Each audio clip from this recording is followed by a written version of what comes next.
With Jon Snow? So I saw I'm confused.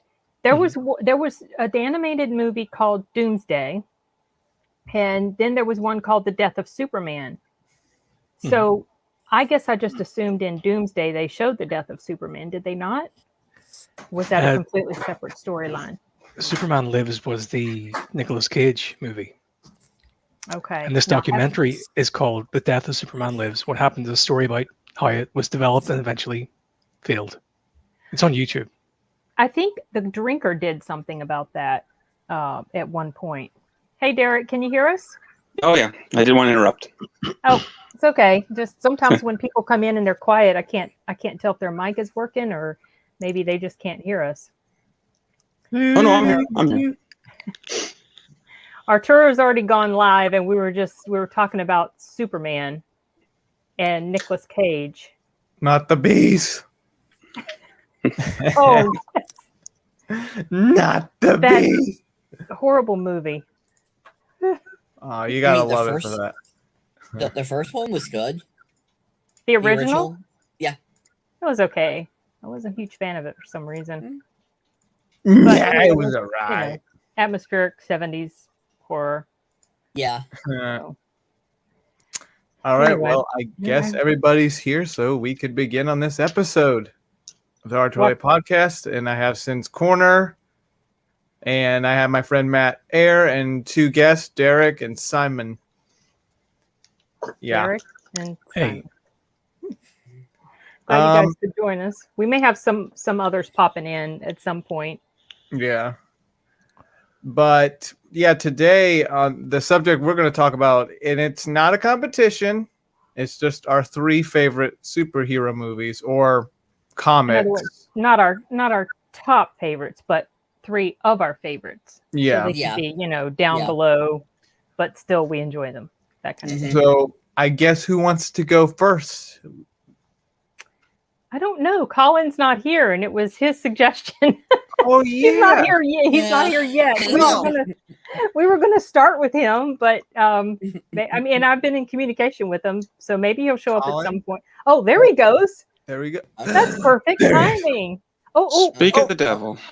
Sorry, I accidentally kicked him out. We were just talking about you, Colin. Hey, thanks for having me. I'm excited to Thanks for coming. Join. Yeah. We were going to start off with you, actually. Arturo already made the intros. And so we're going to go around in a circle. Okay. And start with you. All right. Yeah, I was thinking about it. Okay, so top 3 superhero movies. I would have to go your favorite. Right. Yeah. I would have to go Guardians of the Galaxy #2. That would be, and the first one's right. I mean, they're very similar, but they're so funny, and I love Drax, the Destroyer. Yes. Oh yeah. He was funnier in there. Yeah. He's the best part. Yeah, Drax and Mary Poppins, y'all. There's Hey, look, y'all, I'm Mary Poppins. Yeah. Mary Poppins, y'all. He is cool. Yeah. It was also quite touching too.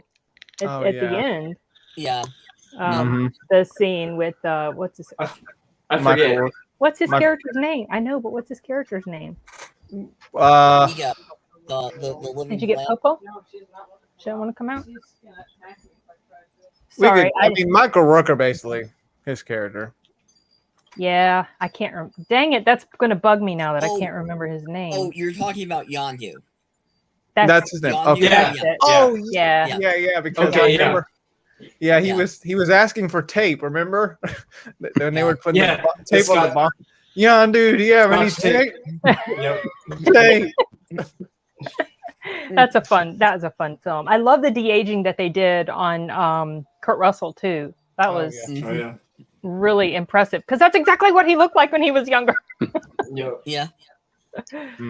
So that's a fun. And I love on Guardians 2, like that they really gave a legitimacy to all the nostalgia. And I point this out because they actually, he had that King Cobra 2, the Mustang 2 that society likes to pretend didn't happen. But, those were huge cars back then. And, his father drives one. So it's totally, to me, that was awesome. Yeah, it's a good touch.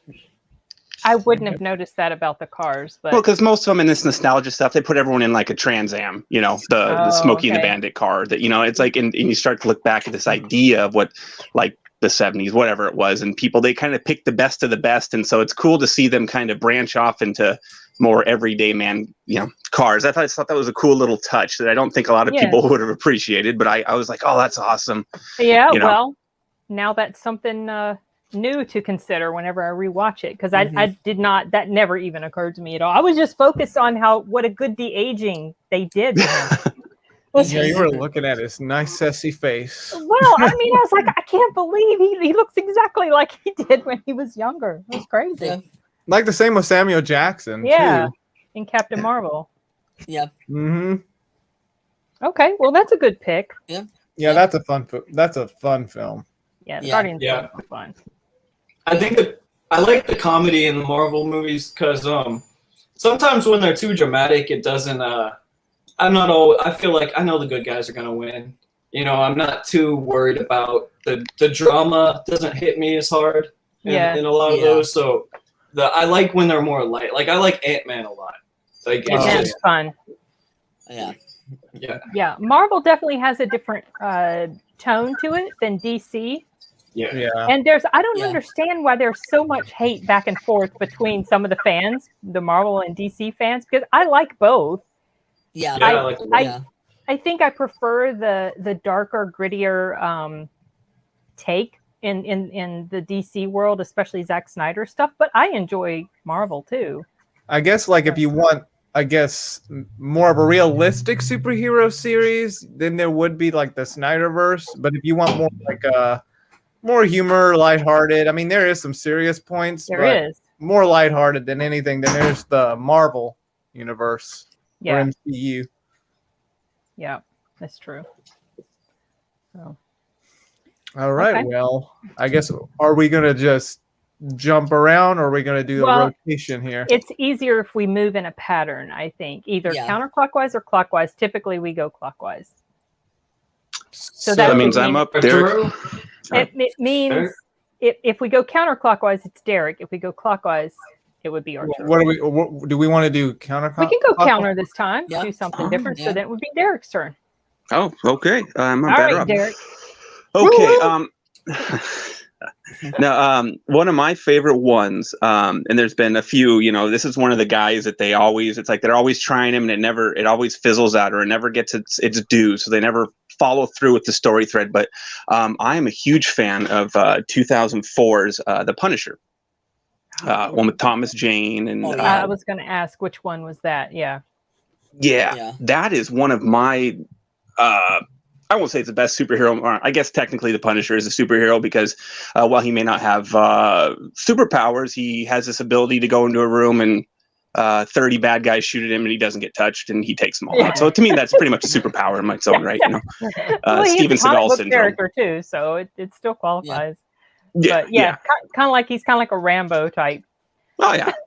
He's not going to die, and you love watching it. And then hey, maybe he might get a token shot to the bulletproof vest, but he's just going to walk it off. He's good. It's going to be fine. Yeah.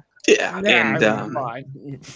So, what in particular makes this one of your favorites? Is it just the story, or is it the choreography, or the thing? Well, I like the story a lot. I thought it was pretty good. They based it on a collection of some of the grittier era of novels or runs of comics they had done, where he kind of did this art of war, kind of taken down. In the film, Howard Sane, who was done awesomely by John Travolta. He excels when he does a villain because you can tell he's just having a great time doing it, and he kind of revels in the, he's a good looking guy. He's suave. He's got kind of an arrogance to him. He pulls that off well. And he has usually is given some good one liners, like, and the Punisher, and kids like, oh, where's mom? Oh, she took the train after he, thrown her in front of the train, which I always kind of love little lines like that, that you can only pull off in kind of action movies. They're known for that stuff. So I like the Punisher kind of, it walked the line on that. And he, and I thought it was a good, there was a good emotional arc. Thomas Jane really put himself into the role. he was filling. He had to kind of live up to, I guess, if people remember Dolph Lundgren as the Punisher, he had to kind of. That's the one I saw. I don't. Fill into those kind of shoes, and Dolph's a huge guy, so you look at Dolph, and he's probably you're like, I'm not going to challenge this guy. He's I don't want to die that bad, and. Thomas Jane was kind of known. He was just kind of he was a handsome fella, but he was just kind of an average looking dude. And so he really changed his physique in that. And so I appreciated that, he really had a commitment there. I loved the layers. I'm sorry. I loved the part with the Russian where they got Kevin Nash, the wrestler, big, sexy.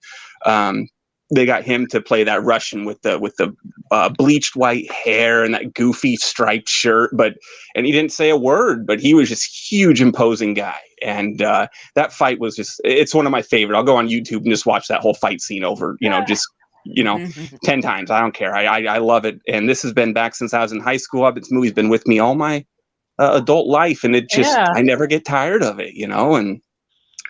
So that's kind of my nomination for number one there. That's the one that I find myself thinking I'd like to rewatch that one. What do you think? Have you seen the Netflix Punisher yet? I have not, but I've heard good things, so I'm not opposed to it. Yeah. I mean, the actor John. I don't know if I can never remember if I'm going to say his name right. Bernthal. Yeah, John Bernthal. Bernthal. I never know if it's Bernthal or Bernthal. You guys know who I'm talking about. Walking Dead. Yeah, he's a good actor, so I could see him, and he's got that face that looks like he could just, like he has been involved in some rough and tumble stuff.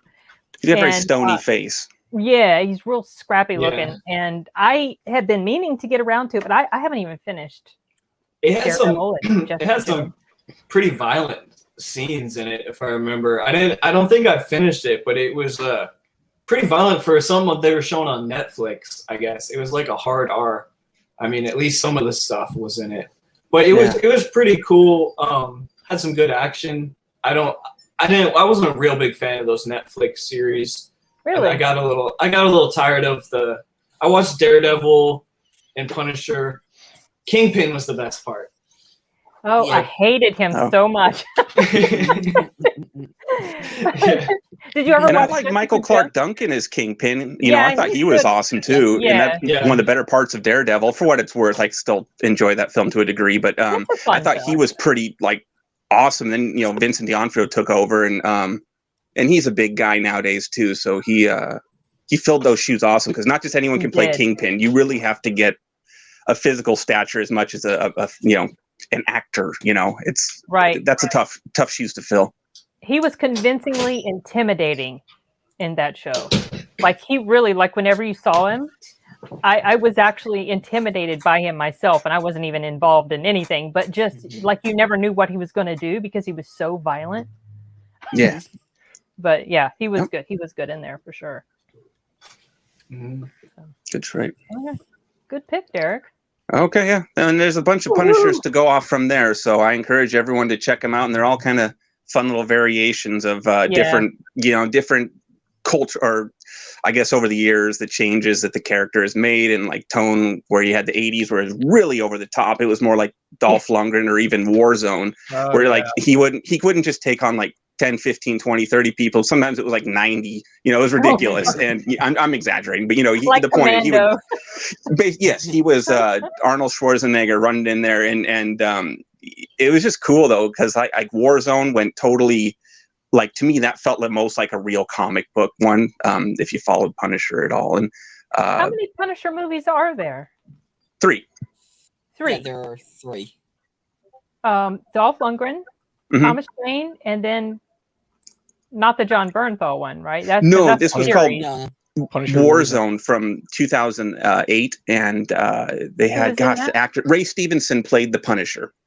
Okay, yes, I remember that now. I remember seeing his face in the part. He looked like the face of him looked the most like the Punisher, like the Frank Castle. When I saw him, I saw the way the hair was slicked. I mean, it looked Frank Castle.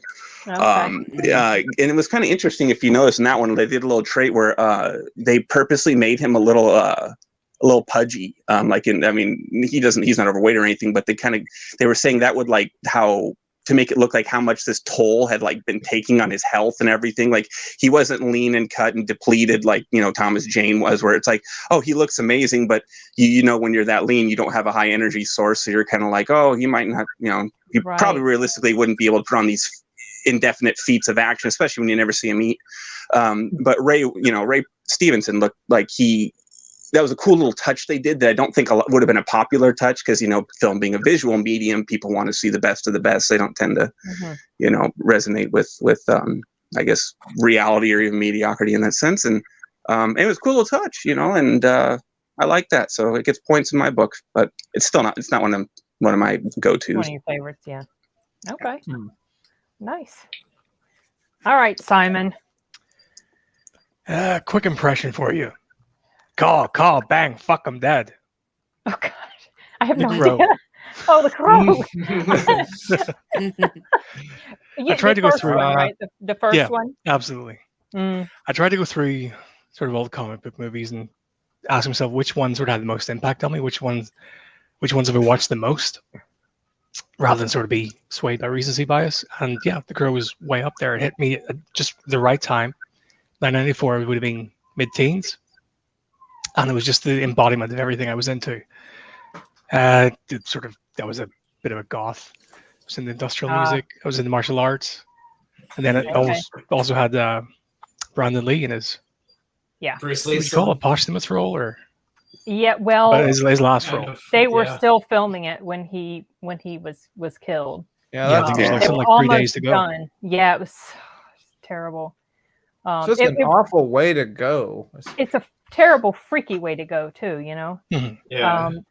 Do you think so? The movie ends up being surprisingly, to me, I didn't think it was going to be as well accepted by critics as it was, because it's got some pretty high ratings.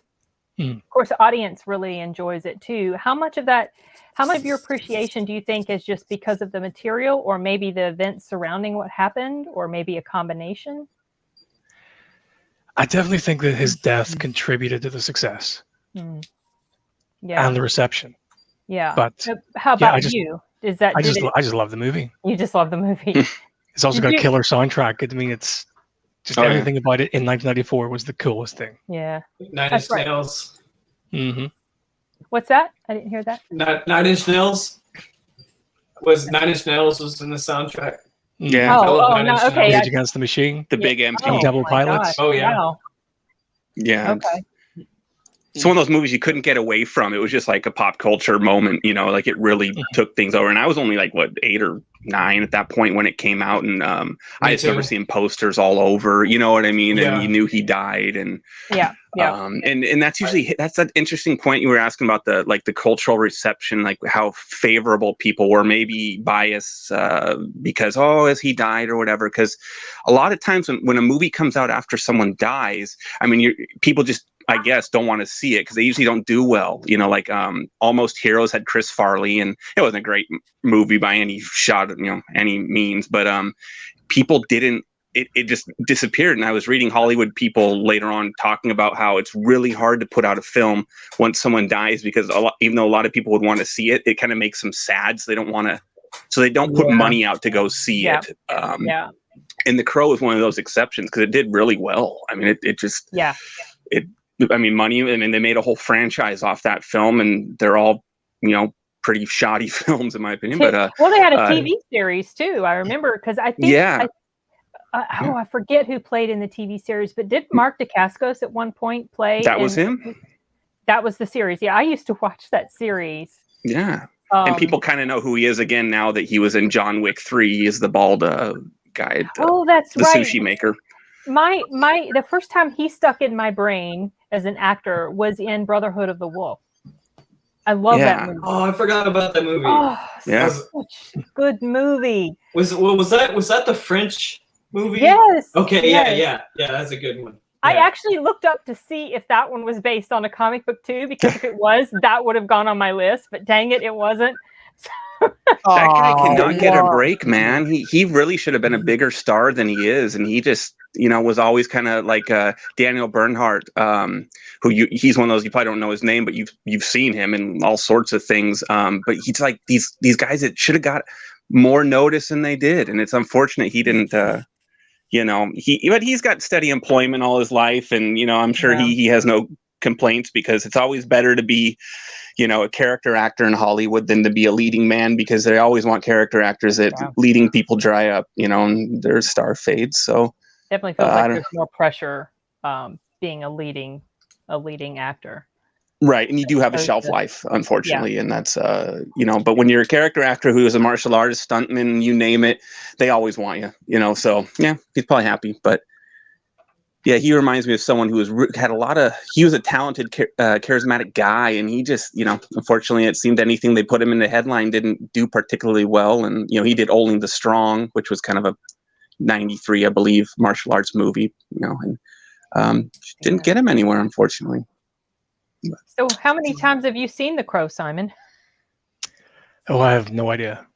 You're going back, what, 25 years? So yeah, the filming was in 93, and I had forgotten when it came out. I forgot that it was 94. I thought it was the same year, later in the year, but no, it was 94 was like that other year that was really great for films, that year in general. Yeah, I don't remember a lot of. I have to always refresh my memory. I don't remember specifically all the films that came out that year. Well, plus Speaking The Crow. 94, speaking of 94, Mark Dacascos was in Double Dragon in 94. Yes. The notorious flop that I loved it. $1 million. What was that about? What was that one about? It's a video game adaptation, and it was just okay. It was hard to follow. Yeah. There was fighting. Robert Patrick was the villain. He had that little, Mm-hmm. blonde hair thing going on, and Alyssa Milano was a damsel in distress when she was still somewhat young. And it's a very 90s film, like almost to its detriment, but it's. I've got the Blu-ray special edition. They did a huge MVD, did a great release of it, and dude, it's fun to watch because you go in there knowing it's kind of lowbrowy, but it's if you put yourself in the right frame of mind, you can enjoy it. Yeah, it's good. Yeah, that's funny. Wow. But man, before we leave The Crow, if we're not, I hope we're not done with The Crow, but I wanted to give a shout out to people if they're not, if they're just kind of passive fans or whatever. We've talked about this with the Skull Cowboy character. That was cut out of the film, and you had to kind of go online. You could find a lot about him, but Michael Berryman played him, and another guy you'll recognize. But that would have been I really would have liked that character to have made it into the film, because it kind of changed a few of the plot points on his on why Eric Draven was going through his his revenge plane. How when he went on his revenge path, he became vulnerable because that was not what he was supposed to be doing, when he tried to help the living, he was stepping off his revenge path, and it would have kind of changed some of the aspects of the story there. I'm surprised. How much footage did they film of that? How much of it was cut? I don't remember. I think there were like 3 scenes they said with the Skull Cowboy, and some of them the dialogue wasn't usable, like because they'd already and then they never went back and finished it, and I don't believe it was specifically removed because of Lee's passing, but I think at that point they'd already decided they weren't going to use it, so it was kind of Because I was just wondering if they would ever release something in the future and have those scenes integrated in, but. That would be cool. It had to change the end where Tony Todd shot the physical crow, and then by shooting that, it made him vulnerable. That's how if I'm recalling correctly, that's how the finished story explained him being vulnerable now to violence, being able to be hurt and killed and stuff. Oh, it's been ages since I've seen that movie, so I don't remember. And I haven't even seen it yet. Arturo. I know. Last I checked, they were making a remake. And James O'Barr, the author of the comic, was involved, and apparently it's super. What's the word? What's the word? Accurate to the comic. Oh. And the Skull Cowboy is involved. That would be cool. What's the latest news on that? You said they were going to. Have they progressed beyond just saying they're going to? Everything's in discussion. As far as what's his name? Aquaman. Jason Momoa was involved last time. I'll look it up again. Okay. They just recently published some, or I saw, I think it was on Bloody Disgusting, that horror site. They had an exclusive or something where they had some conceptual art done, released that they had of when Luke Evans was attached to the Crow. And then and I'm drawing a blank on the other guy, but they had released, at one point he was involved. It's kind of one of those movies that kind of languishes in development hell, you know? They keep talking about it. And same with Highlander, and you're kind of like, it's like every few years someone new's attached, and so I get kind of cynical. I'm like, I'll just kind of believe it when I see it, you know. But I really hope they can pull it off, because I think it's one of those films that kind of got muddied with a bunch of inferior sequels, and you had that one with Edward Furlong was the Crow, and you know. Oh gosh, I forgot about that one. All 3.5 feet of him, you know, it was just kind of like, it was kind of goofy, and you know they. Oh. Yeah, I don't. I have a vague memory now. I forget the title of it. Did it have the name City in it, or am I misremembering? City of Angels was the second. But that's not the Edward Furlong one. No, his was, I think, called Wicked Prayer, I believe. Okay. And it had Tara Reid, the greatest actress ever, and David Boreanaz as Angel. But he was a good villain. He reminded me a lot of Top Dollar from the first one, who just gave this kind of scene-stealing, over-the-top kind of performance, you know, and he was kind of the highlight of the film. So if anything, the guy with the gravelly voice. Yeah, Michael Wincott. Yeah, that guy. That's the other thing about the Crow; it's endlessly quotable. Yes. Halloween until mañana. Don't you ever fucking die. Yeah. For sure. It's a really good movie. More to talk about now. I got to rewatch it now. It's bringing it all up and everything. And see, these discussions put me in the mood to see all these films we talk about. Yeah, I need to watch it. Yes, you do. And, you know, to be honest, City of Angels is not particularly bad. Thomas Jane is in that also, the Punisher guy I was drooling over a little bit ago. But he plays a villain and, you know, gets his comeuppance in one of those quarter booths, one of those little porn shops, you know. So it's kind of, you know, pretty fit. You get to see a sleazy guy die in a humiliating way. That's always but fun. you know, it's actually a good production. Like if you can, Iggy Pop plays one of the villains too. So if only what time? If only they'd cast Pee Wee Herman in that role. Oh, jeez. Yeah, that would have worked too. He could have been saying Nurse Nancy or something, or whatever that show was. I don't remember what he got caught on, but okay. All right. Well, Matt Air, you're up. Okay. Logan. Oh, I thought about picking that one. Yeah. That's a really good movie. Yeah. It's solid. Yeah, it's solid. Yeah. Yeah. That's you know what? I don't know why that one's not in my top 10, but it's an excellent film. It's just Hugh Jackman is amazing in there. Yep, and they were respectful with the ending. They didn't do an after credit scene. You don't see him stick his hand off the grave. Yeah. You know, with gone. It. Yeah, it's gone. It sets a good possible future that they could have gone into if Fox continued. Like leading up to it. You mean like with the daughter? No, I'm talking about like the stuff that happened before Logan. The stuff with Xavier having wiping out the X-Men. Why is the world not as good as it is? You know, something happened with the economy or something in the movie. If you noticed, like when he was driving the kids in the what was it, in the limo in the beginning part of the film, and you just kind of noticed like the towns looked kind of it looked a little run down, like something may have happened. You know, I didn't notice that part. I thought he was driving them around a border town.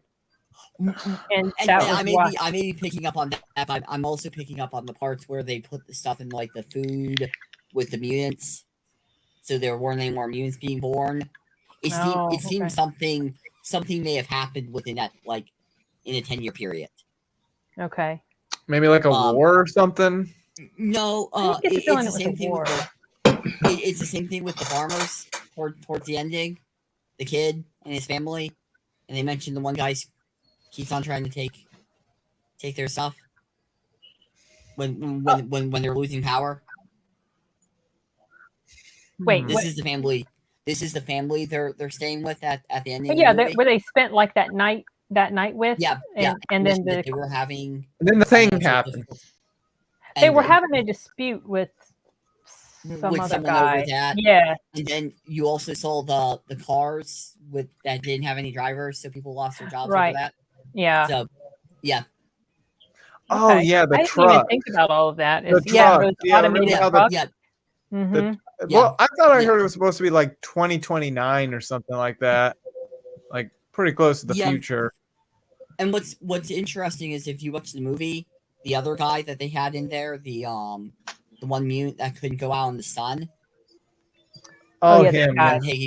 He was also, or not, I don't think it may have been the same actor, but they also had him in X-Men Apocalypse. Really? He was the one in the underground thing. Selling weapons. I've only seen or that something. movie like twice, and it was a long time ago, so I don't remember him at all. The character shows up. The I don't character, think it was the same actor. Not necessarily. Yeah, I don't remember. There's a lot he's about in that the movie. really beginning with Mystique. Like, right? I don't remember. I believe you though. The doctor that worked on the children, the female doctor, also shows up in New Mutants.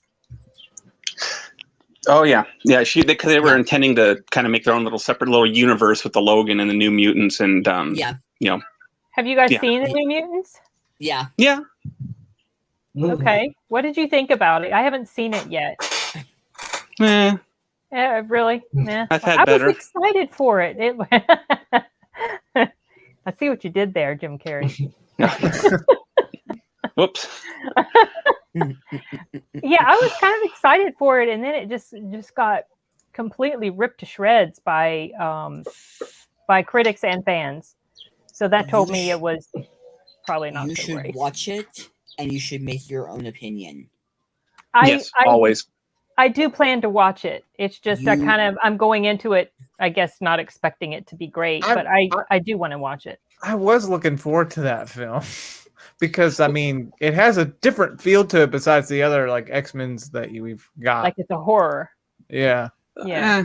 I like parts of it. It's like it wasn't a bad film. I can't say I didn't dislike it. I felt just kind of like ho-hum about it, It's kind of like, oh, okay, well, that's it. It was only like 90 minutes long, and only that long? Yeah, it was. Yeah, and the only things there were a handful of things I did think stood out. Like the beginning, like it started out like the opening scene was terrific, and I liked that. That scared me. And then the stuff with the bear, which was the backbone of the story and the comic and stuff. But it was good. And then I didn't care about anybody, I guess. I don't know what's the thing. It was just, I felt like it was just a misfire, but characters like it had a lot of potential. Did it fit? So that kind of reminds me of how I felt when I watched this movie last week called 6 Minutes to Midnight or something like that. And I felt kind of like that it had all this great potential, but I just wasn't attached to the characters because they didn't do a good job of sort of establishing them with the audience. Yeah. So I wonder if that's kind of what it will feel like. I mean, I'll watch it at some point. Just with that actress in there, what's her name? Short-haired girl in there, right? Yeah. No. Her? She plays in. No, this is the other girl who played in Split. I can never remember her name. She's got like. Oh, she was Live Deliciously. Drawn blank on her name. She was in The Witch. The blonde girl. Yeah. She just her character looked kind of cool in there, so I was. She was one of the cool parts, like her powers and stuff. Were she was a redeeming point. Still check it out. It's just like I said, I hate to like. You sound like the view's already tainted going in, so I don't know how it is for sure. How much you can gain from it, because you're still. I mean, I went in with an open mind. I came out just feeling like it was mediocre, and so if you haven't seen it, good luck. Okay. Oh yeah. Yeah. I'll check it out. Yeah. I never finished the last X-Men, the one. Dark Phoenix. Dark Phoenix. I never finished that. I stopped. Not very good. Pretty bad. Stopped. Yeah, I've heard it was bad, but I did start watching it, and Jennifer Lawrence's character annoyed the absolute. Jennifer Lawrence annoys me. She annoys me. She has really worn herself thin with me, but her character I like her in Hunger Games. She was good. Probably the only thing I like her in. But after her character, well, you know what happens to her character in there. I was like, oh, good, yay! We don't have to see her anymore. I'm turned it off. I stopped watching it after that. I never saw the end of it. And also, that's enough. Well, who they picked for Dark? What's her name? Sophie. Sophie Turner. Yeah, I felt like she was miscast really bad. I don't feel like she was a good pick for that character at all. Yeah, I agree. She's not powerful. She's too young. She didn't feel like she's too powerful. Yeah, she just like some actors seem like they're perfect for the part, and she did not. Mm-hmm. Her as an actress, like she was fine in Game of Thrones, but then in this, that doesn't work for me. So I had an issue with that. The original Jean Grey I liked a lot. Famke Janssen. Yeah, Famke Janssen. She was really good. Yeah, she was. I really liked her in there. Yeah. Well, since you're talking about they're doing all this, Snyder cut craze, and everyone's all interested in movies that got butchered in post-production and, went through enormous story overhauls and reshoots. Dark Phoenix was another victim of that. So really?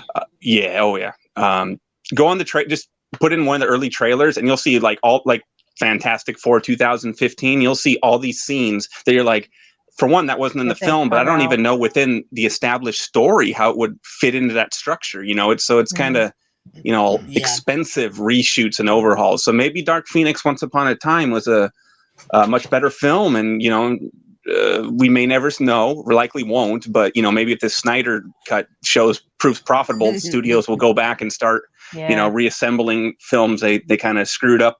By putting too many cooks in the kitchen, But Dark Phoenix was another victim of that common story. Really. And it comes after. Oh, sorry, Simon. Go ahead. Simon?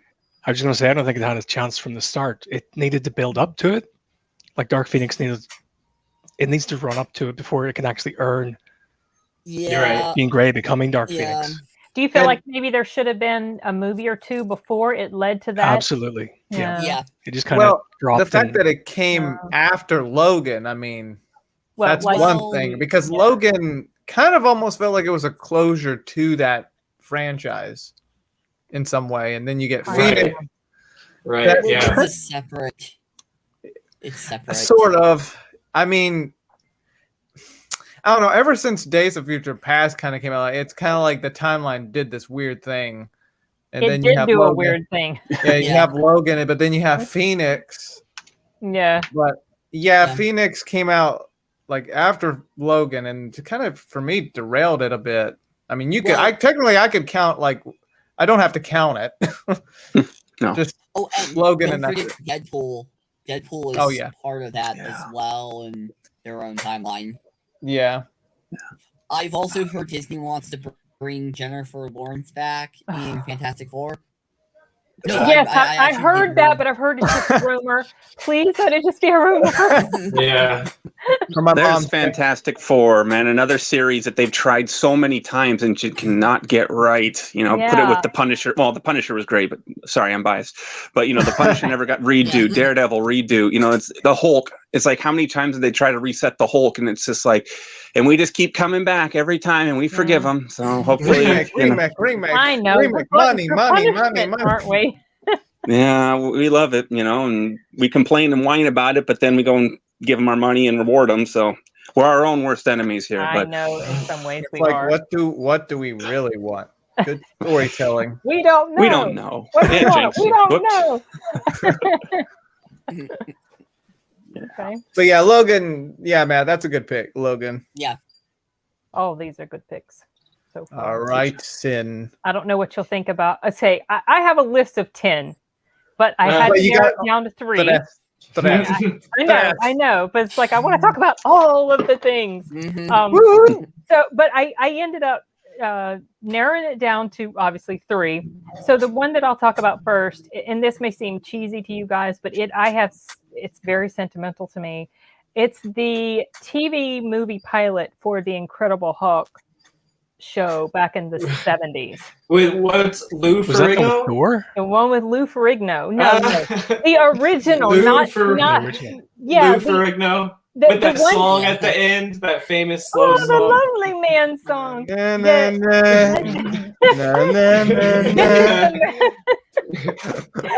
Wow. This is the movie that started the series. I'm not talking about the one with Daredevil and Thor. Those are ones that came obviously after the series was done.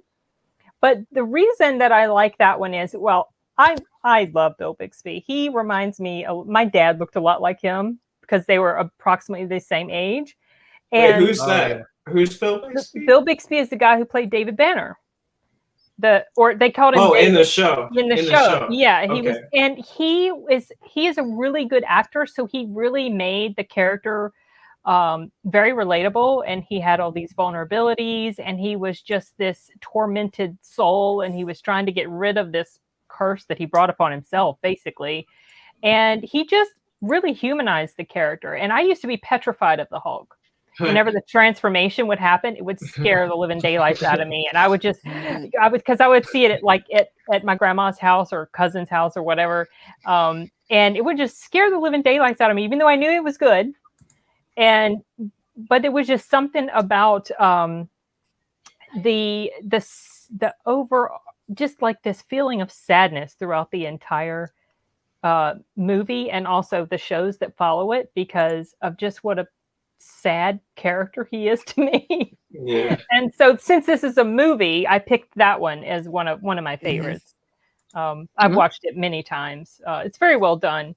And it sets up the character of the reporter who's always hounding him through the series. He shows up here and there, and he's always he's kind of following him around, doing his investigative stuff. And that famous line, that he says to him in that movie, Mr. Don't McGee, make me don't angry, make me Mr. McGee. You wouldn't like me when I'm angry. Yeah. So that's a good. That's my pick. I know the effects weren't the greatest.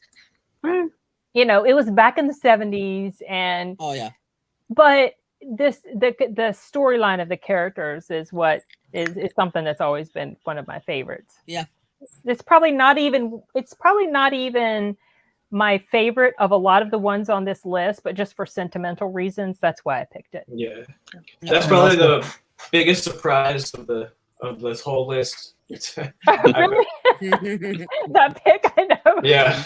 Well, I'm making a concerted effort to pick things that are maybe I wouldn't typically pick, because I have all these top ones in my top 10, and then the Snyder Cut. One of the best comic book movies ever. Yeah. That movie so much. But I wasn't going to talk about that since everybody else is talking about it, and I'm trying to just kind of bring up things that maybe people haven't heard about. Yeah, you'll be fine. Yeah, I'll be fine. So yeah, so that's my. Somebody need to get the phone. Nah. Just let it go.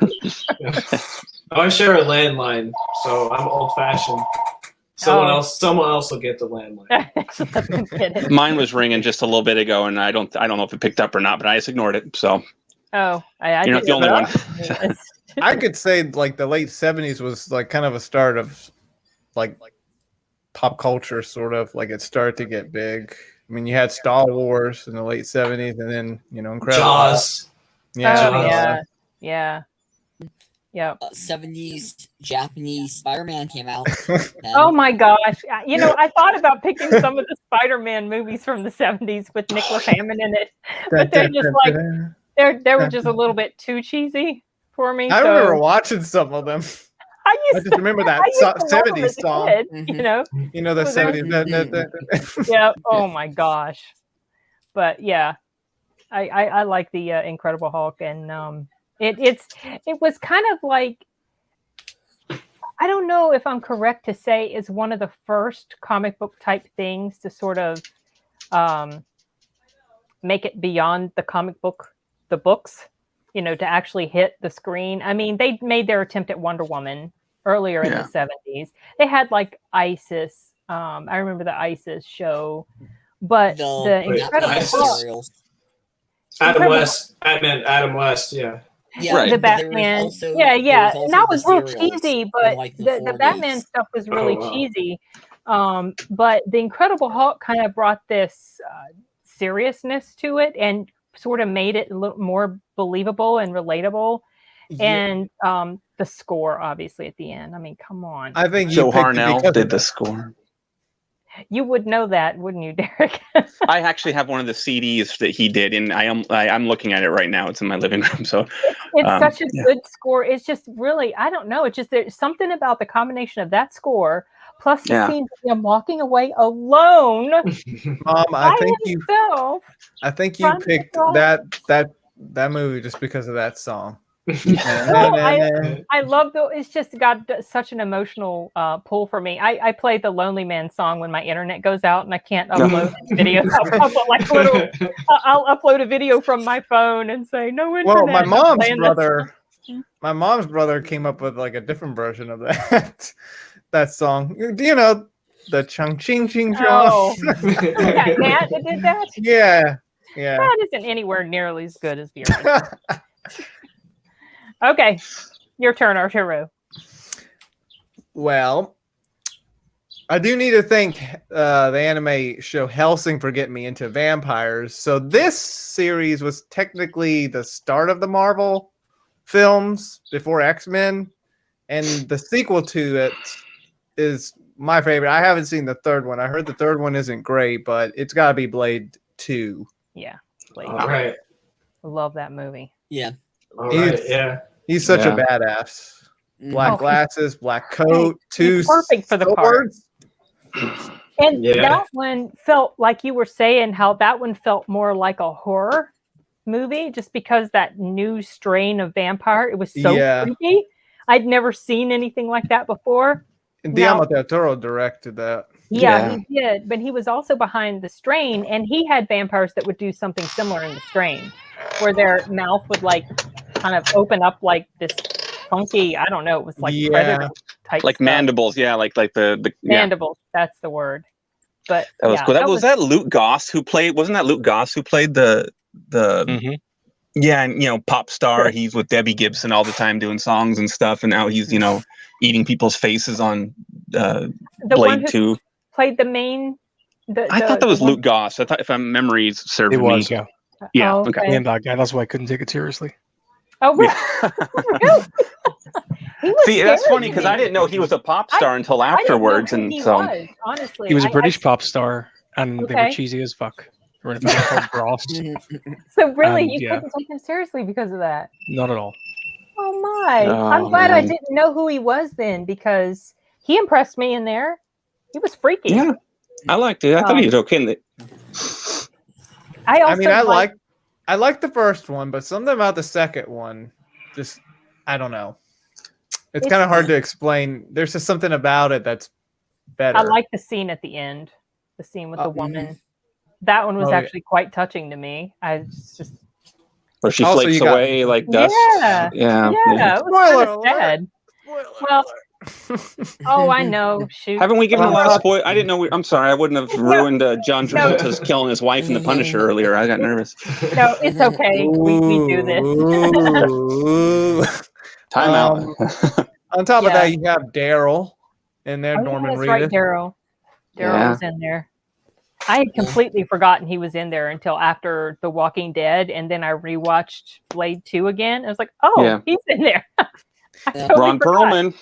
It's got a darker feel too, I mean, don't you think? The first one had its moments, but something about it's a little more gloomy. It was just a lot more darker. going on with the plot. There was some mystery involved, whereas the first one was just there's this bad vampire it's got to take down. And the second one, there was this rogue vampire type, and you don't understand what's going on, and then you find out all this. Yeah, and he doesn't want to work at the end. Yeah, he doesn't work. Yeah. He really doesn't like vampires, even though he's half vampire. But he's got to work with them. He hunts them and kills them, and then he had to work with them because of this infection. Yeah.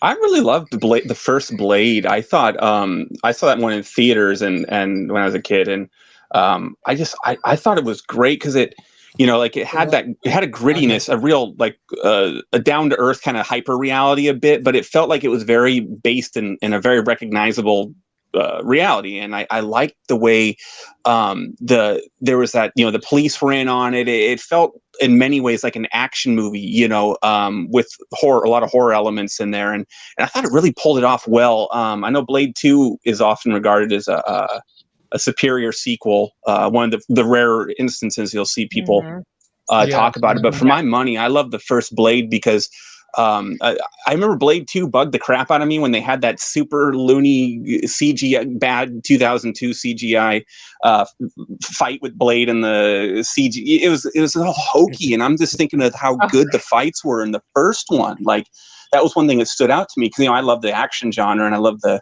Van Damme and Seagal stuff. You know what I mean? Where they're putting on these pretty well choreographed fights, and Wesley did that, and he's very capable of doing those things, and he didn't need any of this wire foo stuff or that was all trendy at the time, and so I appreciated that on the first Blade. It really felt it had so many action elements to it, and I wonder if the wire stuff, like you said, and all that kung fu-y type crazy style of fighting, I wonder if they started incorporating that more into the film or other films because of the stuff we saw in The Matrix.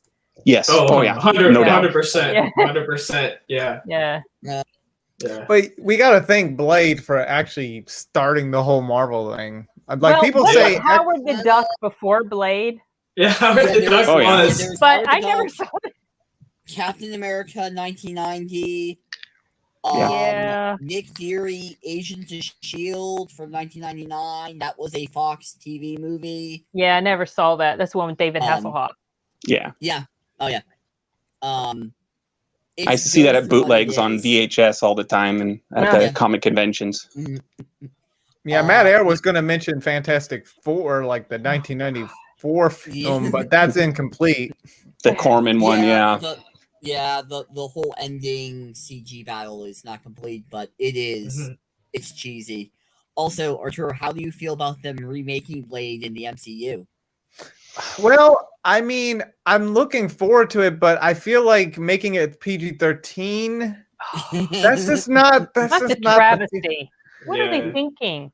Yeah, they want to make it appealing for all ages. So, did you hear about the whole thing with Deadpool and X-Men? When they had one of the Deadpool movies and X-Men coming out at the same time, they did Hardy's commercials with X-Men. They didn't want Deadpool to show up in the commercials because they were afraid parents were going to associate the R-rated movie with X-Men. Right. So Marvel's having kind of the same idea. If we have this really hyper-violent guy killing vampires, and then he's sitting on a bus next to Peter Parker. Right. Yeah. I know, but they don't like that. They want to appeal to as many people as possible. It's not the best idea. No, it's not. Yeah. And if you've heard, they always do this. They always think if we can, it's like the spray with buckshot. If we can, hit as many audiences as possible, we can make the most money and make it the same. The stories always suffer. They always are. Yeah. It's so short-sighted of a trade-off. Like you understand from a bean counter executive point of view why they do it, but then as a fan, I don't understand and I'm not sympathetic. So I really hope Blade needs to be R. Yeah, Matt, did you? Yeah. Oh, sorry. Go ahead.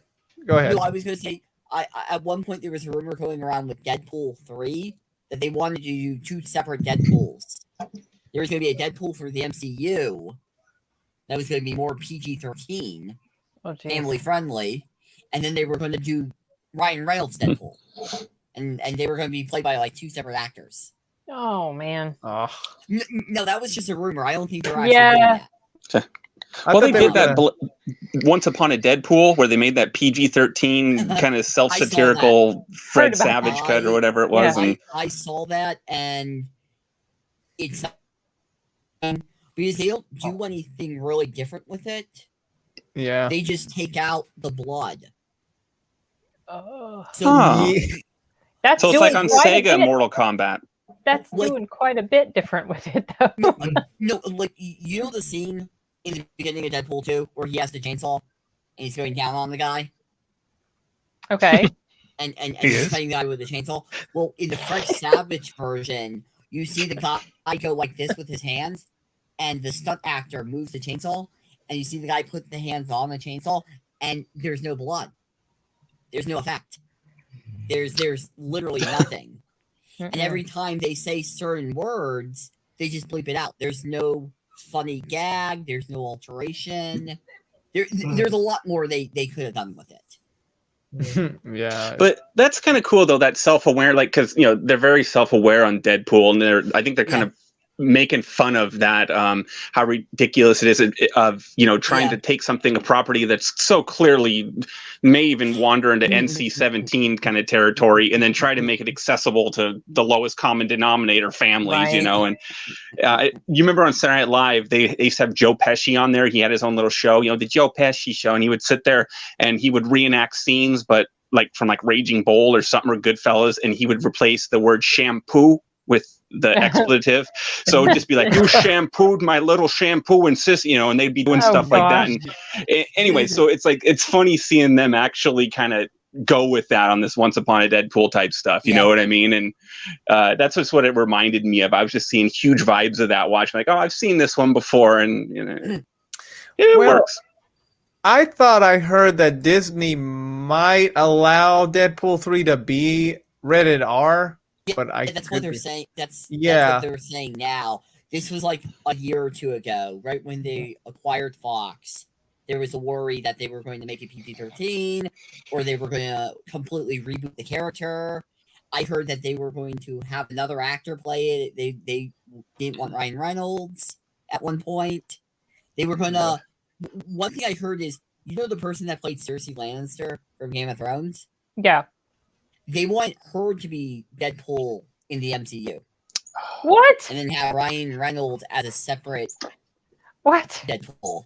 Yeah, these are just rumors. I don't think they're actually doing it. Okay. Well, see, like, that's the thing. So Blade, the MCU Blade, I don't know how well. Yeah, I don't know how that's going to work.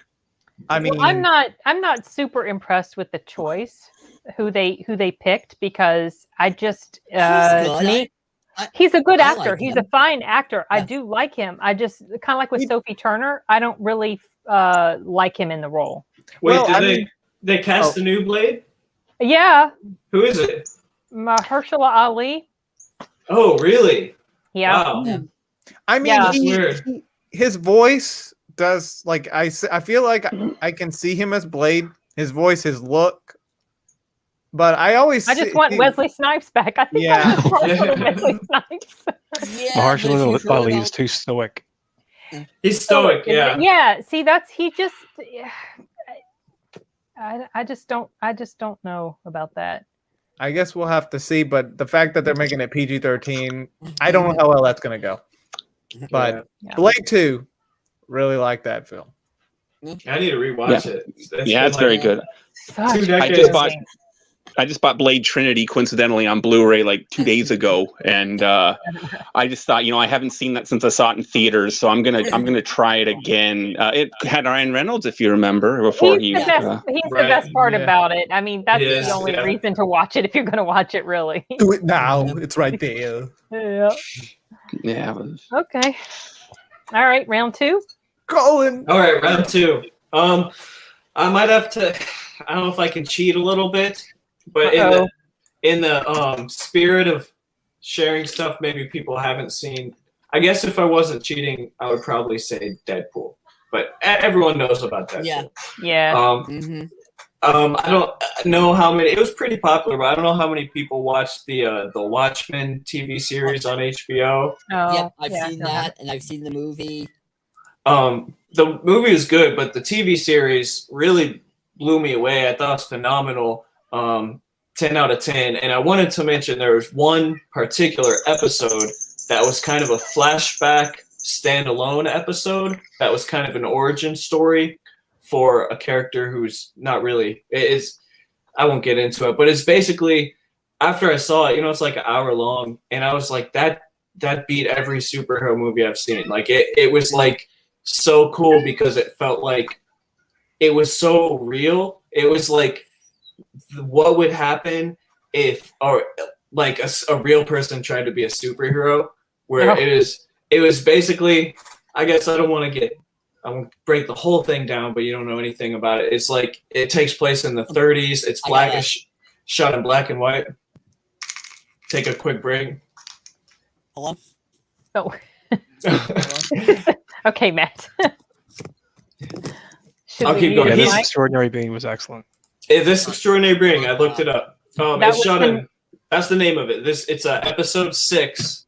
This Extraordinary Being, and it's shot in black and white, and it's this origin story. And the quick breakdown is it takes place in the 1930s. It's about this black guy and man, and he's gets attacked. I don't remember all the details, but he's attacked. A racist attack. They lynch him. They put a hood on him. They hang him from the tree. It's real intense. You think, oh, he's dying, and it's first point of view, and then he lives, and they threaten him, and then he's just like, no, I'm getting my own justice. And I think he calls himself Hooded Justice. He has a noose around his neck and the hood, and he basically just goes and beats people up and gets information. It feels like the most like real like superhero, because even Batman had all this money and connections. It was like, this is what would happen if just a regular Joe tried to. If a guy on the street put a mask on and went and fought some people. And the way it's shot, there's these really good long shots, no cuts, in the action, and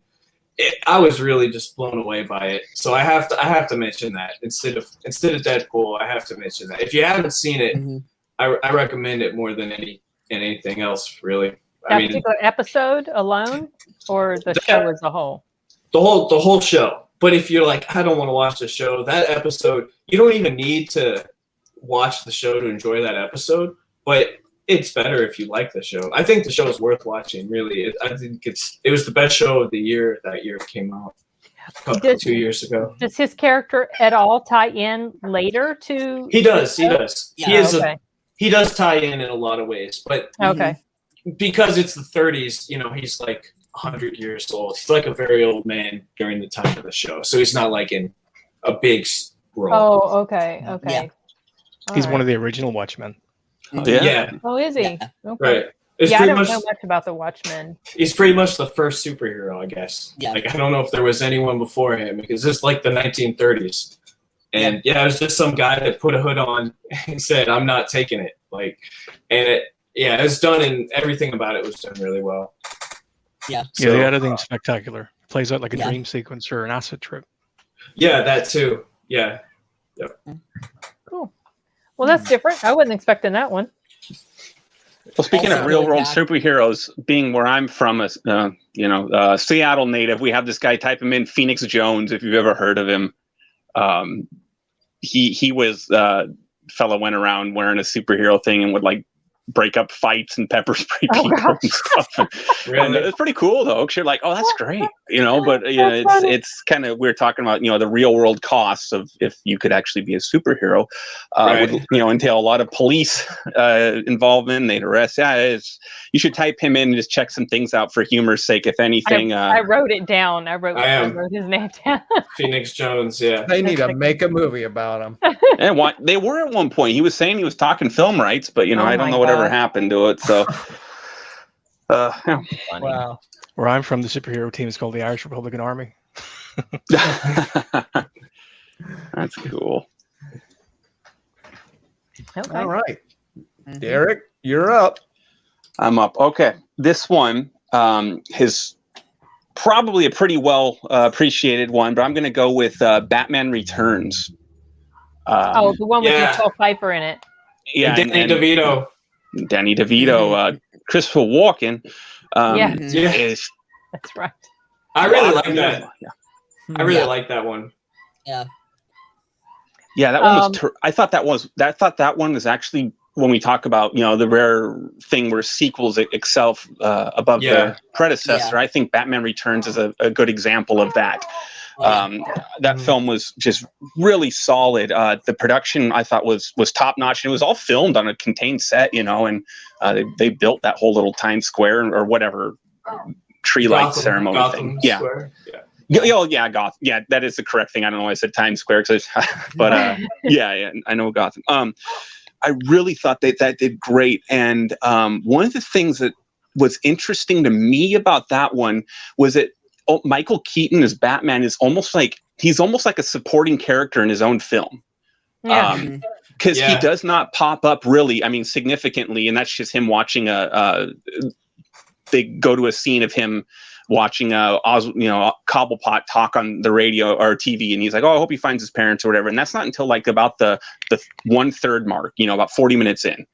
And you know, I thought that was interesting because I loved Michelle Pfeiffer in that film.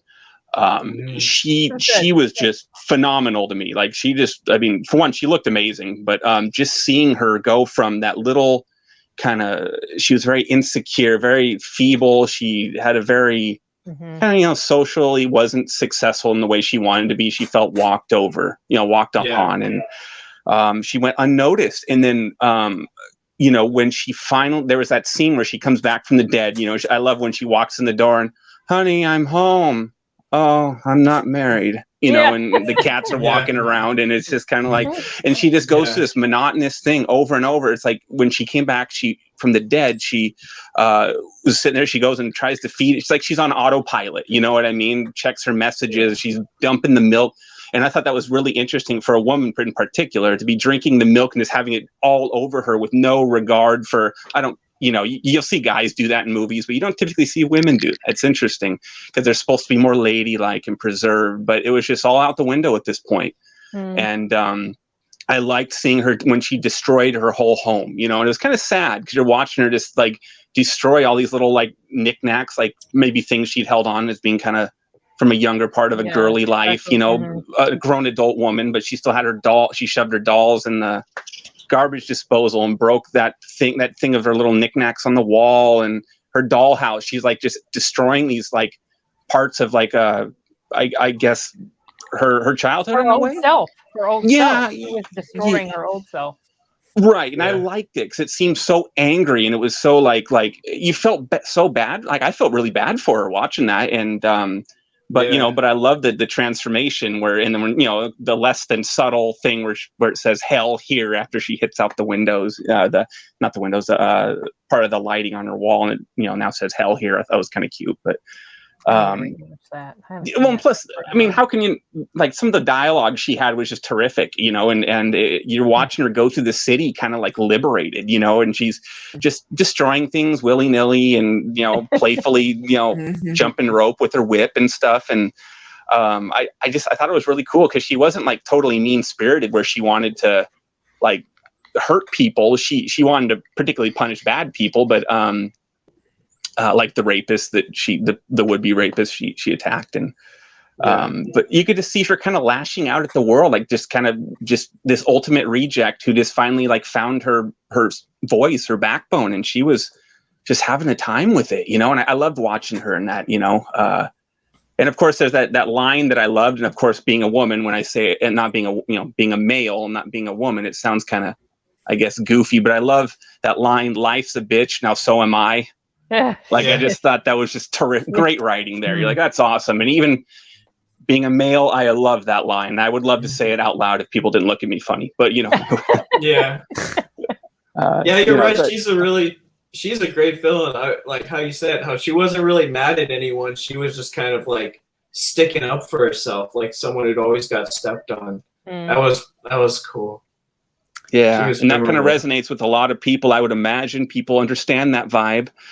And another, like, what I liked, and believe it or not, shifting from Michelle Pfeiffer, Danny DeVito was like, now some people may say that he's always disgusting, but like looking at him in this role, he was just horrible. I mean, like, yes. But not enough to make you look away. Like you wanted to keep seeing what he had to say or what he was going to do, or, him drizzling that mouthwashy stuff he put in his mouth before, he was just disgusting to look at. He was gross. But again, it was a great performance. It wasn't enough to make you go, I got to cover my eyes or I want to look away. I still wanted to see him perform. So to me, that was a terrific performance, and that he was able to walk that line. And man, I thought he was great there. I really he was perfectly cast for sure. Same with Michelle Pfeiffer. I am going to note, I have not watched it all the way. Film. No, I saw bits of it. I know how it ends. I just haven't watched it. You could even argue it's a Christmas movie, okay? If you want to go that route. I have to shout out that movie to being like probably the reason penguins were my favorite animal growing up. I saw it. I saw it when I was like 6 or 7, and I just thought they were so funny or cute or weird or something. They are. That was the movie. That movie was the reason that I always loved them. But the funny thing is, I don't associate him, even though he's penguin, I don't associate him with the funny and cute. No. That is penguin. Oh, not him. It's the literal penguins. Yeah. The literal his helpers. Yeah. His little helpers. Yeah. Well, nothing's cuter than seeing like a crowd of penguins walk down the street with rockets on their back. Like seriously. With missiles. I had that little rockets on. I want to go pet him. Where'd he get that? It's like. That's awesome. Jeez, that's been forever. These aren't the happy feet I recognize. Remember? That's the thing. Danny DeVito was disgusting enough to put you off your Happy Meal. And I believe that's where we got the Schumacher universe. Because too bad they couldn't tap dance. Yeah, and we never got a follow up with Michelle Pfeiffer that she was supposed to. They teased her at the end to reprise Catwoman, and then they just went the other direction. And unfortunately, better or worse, we got Halle Berry Catwoman. Which is what morphed from her story, because Daniel Waters, I don't know if you know who he is, but he wrote like Heathers and he wrote Batman Returns. But if Heathers, which is a very dark movie but very wittily written, he was supposed to write. He wrote a script for the new Catwoman that was supposed to continue with Michelle Pfeiffer, and they and like you were saying, because Danny DeVito likely just the whole disgusting aspect of it, they decided to go McDonald's Batman, and which is real shame, because it's another one of those short-sighted trade-offs. They're trying to, anyone wants to make a case for not going family friendly. Look at RoboCop 3. Look at Batman. Batman Forever was still, I think, a decent film, but it was different. They made it very accessible to families at the expense of creativity. And then you got Batman and Robin, which are just as kind of like Siegfried and Roy, Batman on ice escapades. You expect them to like break out the dancing chimpanzees. I don't know what the heck. It looked like a circus act, and I really wish they would have continued that thread. The Ice Age. Yeah. I only saw that movie once, and it was just, and I have it because I bought all 4 of them at like they were all. Arnold's line's the best part, though. Yeah. Well, he got top billing over George Clooney, so that was a pretty big to do, if you recall. Well, he was bigger, at the time anyway, so he would have. But it's awful. It's terrible. It's so awful. Yeah, but it's a top-notch production. I'll give it that. Like, you can look at it and you're like, they really. I mean, it was the best of the best set making. I mean, like as a technical film, like it was great. It just, you're watching it and you're like, geez, this feels like Adam West should be here right now, and even then he might snub the movie. I don't know, but it just felt so tonally, the ups and downs of that series are really interesting, because the first 2 Batmans, Part 1 Returns, are really solid films. And plus, that's one of those movies I saw. It was the first superhero movie that I recall seeing in theaters was Batman Returns. So it kind of stuck with me over the years, but it's one of those things that I saw as a kid. And, and I loved it because it was Batman, but it was still pretty dark. But it was Batman, he's just beating up villains, whatever. But then as I watch it as an adult, like, I'm like, oh my God, all that stuff went over my head. It was. Yeah. Like what a pervert Danny DeVito was in that movie. Like, holy crap, I can't believe my parents sitting, being 5 years old with my parents and talking about, just basically wanting to screw everything that moved, and it's just kind of, it's just astonishing. Like as an adult, you're like, this is a totally different experience now, Yeah.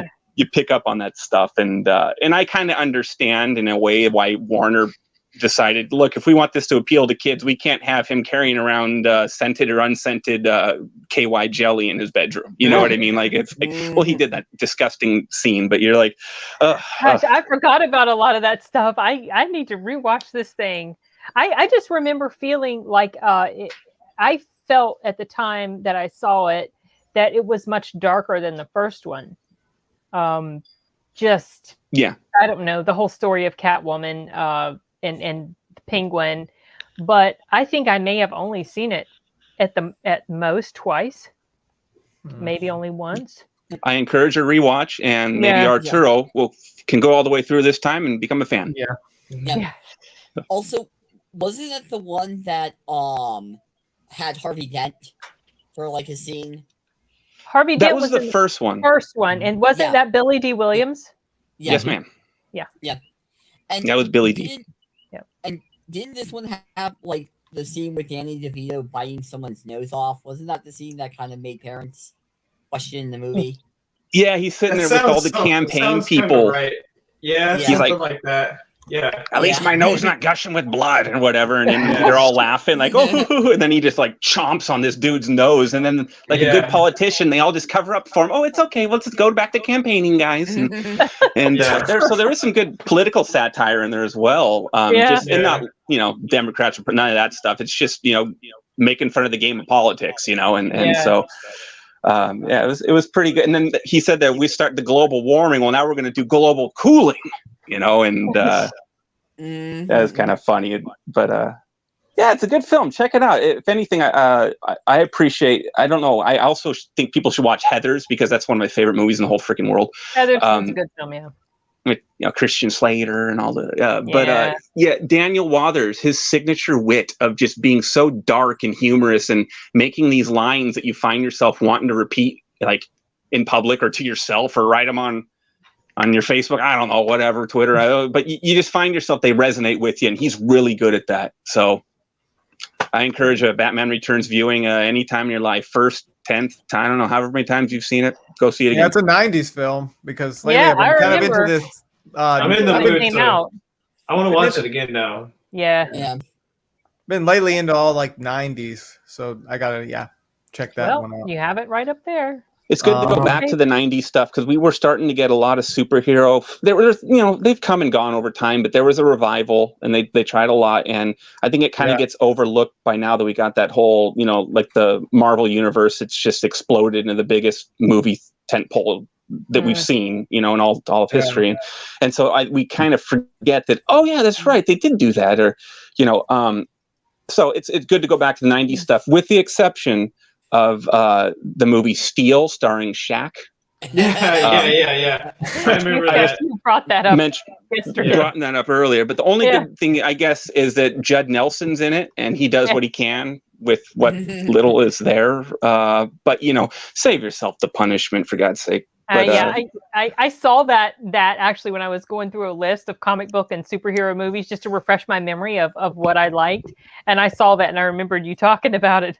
I'm going to be avoiding that one. See New Mutants before you see Shaq and Steel. I probably would do that for sure. What about Spawn?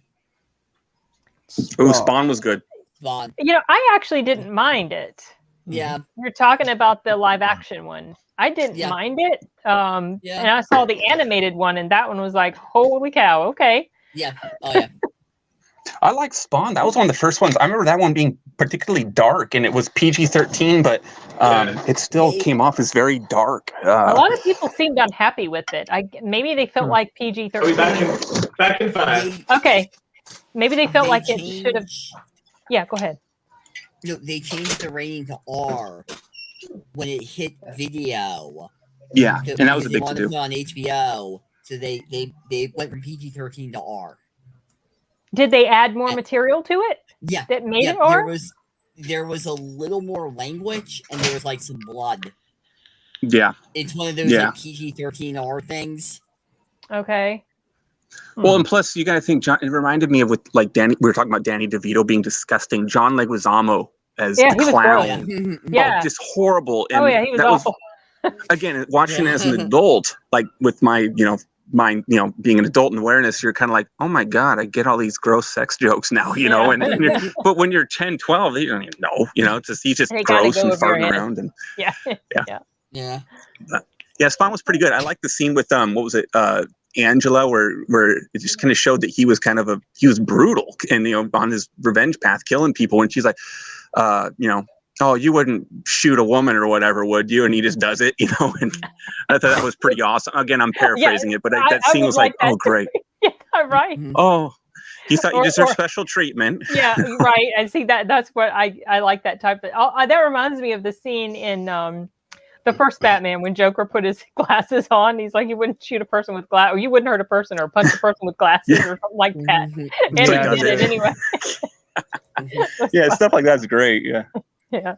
Okay. Yeah, that's Spawn's cape being the coolest thing ever. Do what? Yeah. Spawn's cape. His cape. Oh yeah. Live action. See, I only saw that movie once. I thought it was a game too. I think it's a comic, but there was a game. Yeah. Oh, okay. I didn't. Yeah, for like PlayStation, and then the soundtrack was a pretty big to do at the time. I remember a lot of the heavy metal acts of the time were on it, and it was pushed pretty hard. And so it was a real cultural moment. I had the toys when I was a kid. Oh yeah, see, that reminds me. That's and that's Michael Jai White. That was one of his first big. Speaking of guys earlier, when I was ranting about people who didn't get their dues, I almost said Michael Jai White, and he's another guy who probably should have been a lot bigger star than he was. Yeah. He was amazing martial artist, this guy, he was also in The Dark Knight. I know that you were saying that was one of your favorite ones, and which knowing how big and huge and much of a martial artist this guy is, like, he's a pretty lethal fellow if he wanted to be. And then seeing Heath Ledger kind of throw him around, you're kind of like, oh, okay, I got to suspend my disbelief for a second here, guys. Right. But yeah, I remembered him in that. I think that was probably one of the first movies I ever saw him in was Spawn. Yeah, check out Black Dynamite if you haven't. Now it's a comic book, but at the time it wasn't. Black Dynamite is hilarious. Oh, really? It's a comedy? Oh God, yeah, it's a total satire on the blaxploitation films of the 70s, and they actually edit it with like old TV B-reel stuff, and so it looks deliberately hokey in points, but it's like if you've watched the 70s stuff, it like fits right into it, man. Like it looks like it came right from that era, and it's funny. I really recommend it. If anything, watch the trailer on YouTube, and if that doesn't have you like rolling, I don't. Something might be broke, man. So definitely recommend it.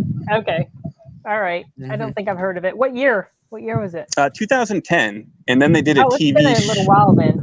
Yeah, and it got some notice, and then they did a TV show, like a cartoon, I think it was, for Adult Swim or whatever that was, or I don't. Do you remember that, Arturo? Because you used to watch. Wait, which one?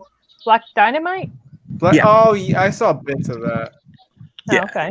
But that was years later. So, I mean, like 5, 6, whatever. So it had started to pick up steam, got noticed later on. It didn't get all its due initially. So, yeah. Anyways, I recommend that one. All right. Well, I've written that down too. Okay. All right, Simon, you're up. I think I'm going to have to go with 2004's Catwoman, starring Halle Berry. Oh no! I'm kidding. Okay. I hope that was just a joke. I got my hopes up. I was ready to praise it. Jeez. No, I'm going with V for Vendetta. Okay. Oh, yeah. That's I was wondering if that one would get brought up tonight. Alan I've never Moore. seen it. I've never seen You've it. never seen it? No, I've never watched it. Probably mostly because of Portman. I'm not a fan, but I know that it's pretty. It's been pretty impactful. I see it talked about a lot for all the political type statements that it makes, which it sounds like something would kind of be right up my alley. But it also seems like something that would piss me off because of just the injustice of stuff. Yeah. But what's the movie It about? might, but the original comic is really about how society succumbs to fascism. Yeah. And the see, movie it's kind of simplifies it a bit. relevant. Yeah. What'd you say?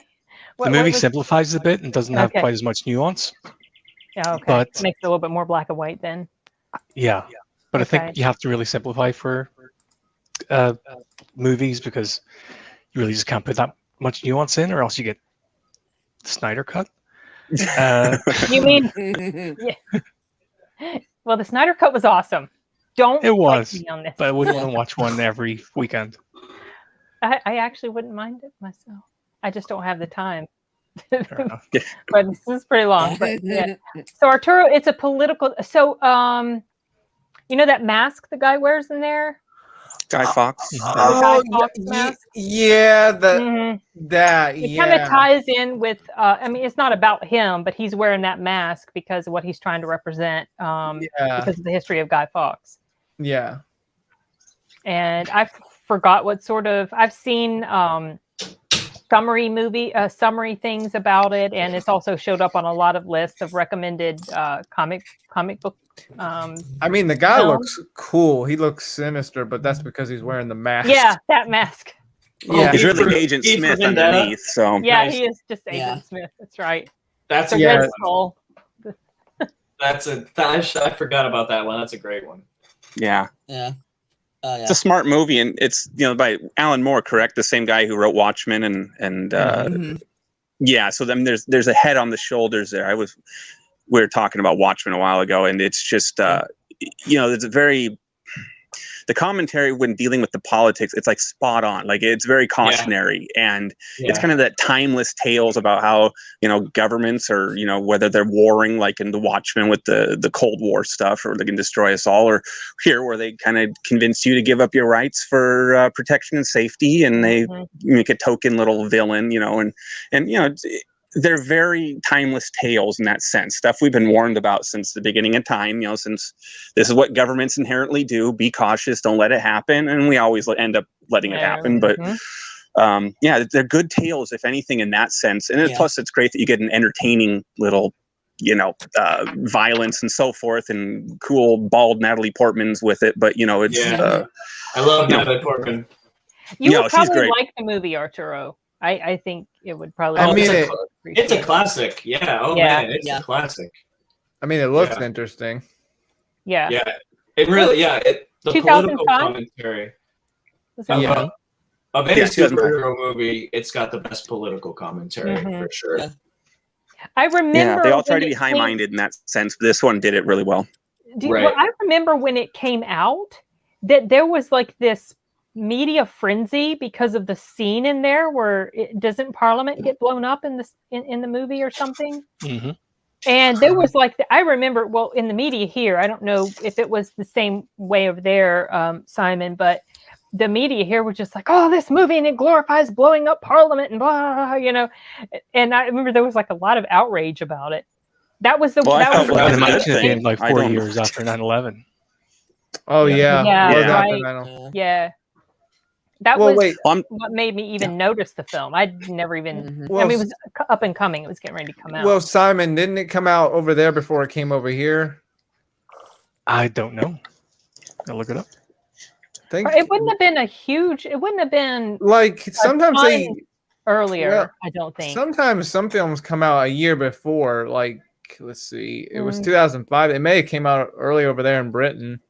We generally get movies first in the U.S. and then they kind of trickle into the rest of the world. But there are exceptions, and if especially the property's big in Britain, it may have beat us to the punch. But Godzilla versus that's Kong kind of was funny. already opened in Asia. I'm bummed about that. No. Well, it's funny when you're talking about the controversy of blowing up Parliament, and all I'm picturing is, you remember Mars Attacks? I knew you were going to say that. When they're going, and the old grandma is sitting there going, they blew up Congress, and you're like, it's like the funniest joke in the world. It's like, yes, that's what we need to do to politicians. I thought that was acceptable humor. I thought we always lamented that we wanted to, blow up Congress or Parliament. Yeah, right. That's funny. And then we actually talk about it and do it and make a visual film of it, and then the media comes screaming, "Oh, it's a call to violence!" And you're like, "I thought you guys liked this." Right. The '90s were so much better. It's like people couldn't get it's hard to offend I don't want to say for everything. There's a lot, but it felt like the 90s were way. But people were relaxed. I don't know. Yeah. Yeah, like 80s, 90s, 2000s, 2010s started to, Well, it was 9/11 was what started the people getting more and more people getting more uppity, and I think in my mind that's what it was. And that was the first time I ever saw like censorship type stuff, or I shouldn't say physical censorship, but there obviously we don't have a body over here. Pressure. He just went away. Okay, say that again, Derek, because you just popped right out and then you popped back in again. Oh shoot, I'm sorry. I was just saying that was 9/11 was the first time I ever saw. Oh, sorry. It froze on me. No, I don't know what's going on. I'm moving around. I apologize. No, 9/11 was the first time I ever saw censorship on that level where they were like, we need to not put violence in movies. And well, you remember what they did with Spider-Man and also Arnold's movie? Collateral Damage, and they took they took that scene out, and then they the Arnold's movie, they put it back a few months. Well, then Sofia Vergara, however you pronounce her name, the Sofia, the modern children lady, Vergara, she had a role as they had a hijacked plane part in that Collateral Damage originally, and they had to remove that whole part out of the film. It tied in with the finale. Because they were all terrified if anything happened to planes or even big explosions like cars crash. I mean, they were all like hyper paranoid about removing those scenes because it would upset audiences. And I remember, I thought that in Lord of the Rings, the Two Towers came out in 2002, and I was like, man, are they gonna have to change the title of that because it was the Two Towers? That's right. Yeah, it was a year after, but they let it go, and no one seemed to care. No one talked about it. I actually do remember associating the Twin Towers with that when I would hear that, but it wasn't anything that no one talked about it really. Yeah, it wasn't. It didn't bother me. It's just kind of like a name association, but I understood it was something completely unrelated, and But people were so sensitive at that time. So many people were. Yeah. That was a bad time, man. Yeah, it was. I was cynical on the day of. I was making jokes. I was 16 on 9/11, and I was making jokes at school, like, so how long till they make a movie about this? And it's about 5 years. It's 2006. They had 2 movies come out. So I actually... Was that when the movie about the United 93? I remember that one. I went to go see that one at the theater. And there was another one, too. And so World Trade Center, World Trade Center. It took 5 years. They made 2 movies. And it was just, I remember the day of, people were like, oh my God. And I was like, yeah, they'll be making movies. They will. I mean, of course. That's just the way it is. So. Yeah, some event historical events are gonna make it. Like recently, the Benedict Cumberbatch movie that came out recently. Oh, The Courier. Well, that was many years.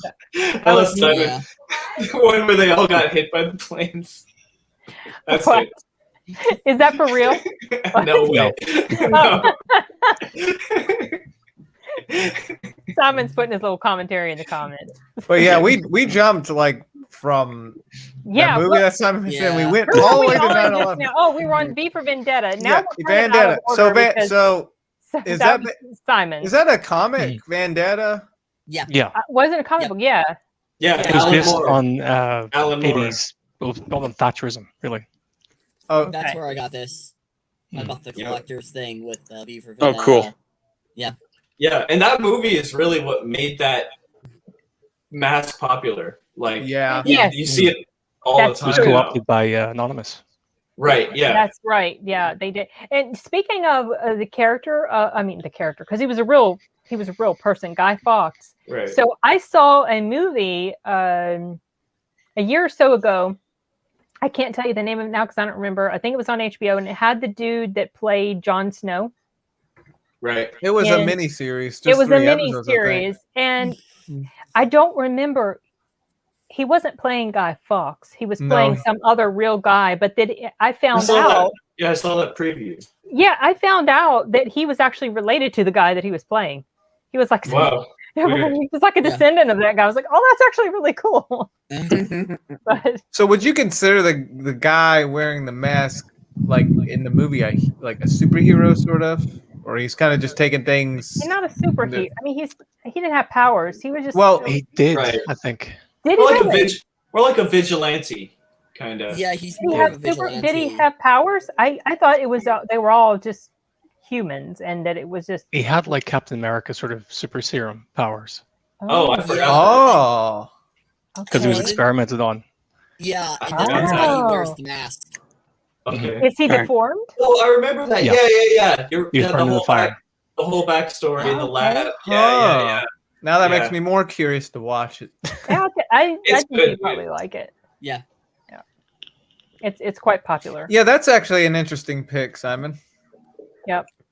I kind of expected it though, because it's on up there for a lot of people. Yeah. Pretty high on there, You have but to watch it. maybe I'll get around to it at some point. I just know my mom doesn't care for the what's that actress name? I'm not a Natalie Portman fan at all. Oh, Yeah. Why don't you like her? Why? Yeah, why not? You know, I've never really cared too much for her. Some people just rub me wrong, you guys, and I can't explain it. It's She just was like okay I in get the this feeling. prequels, the Star Wars prequels. She was okay in She those. still kind of got under my skin. I think one thing that really kind of pushed me over the edge with her was in Thor. And there's this scene in the second Thor. And like I took it personally. There's a scene in the second Thor where she slaps Thor because he hasn't been in contact with her, for a while, because I don't know, he's been trying to save the whole universe. Anyway, she gets mad at him. She walks up and she slaps him. Well, when they were filming it, she really was slapping him because she said she couldn't do a fake slap. So she was really actually physically hitting him. And she said that it was like a slap for all of womankind. And I'm like, all right, that's not cool. Don't like that at all. You're on the list now. Okay. So that's going for. So can Thor hit? Can Chris Hemsworth like clock her back for mankind? Is that fair? Is that how that works? I'd love to have seen that, but that will never happen. That just really set wrong. I didn't even like it that her character did that. I thought she was being kind of silly, but then that she actually was. That's really like this was how she really felt. It's all a smack for all of womankind. All right, you're sexist. I don't like that. I think I could put up with her. I could put up with her in the prequels series, but that's about it.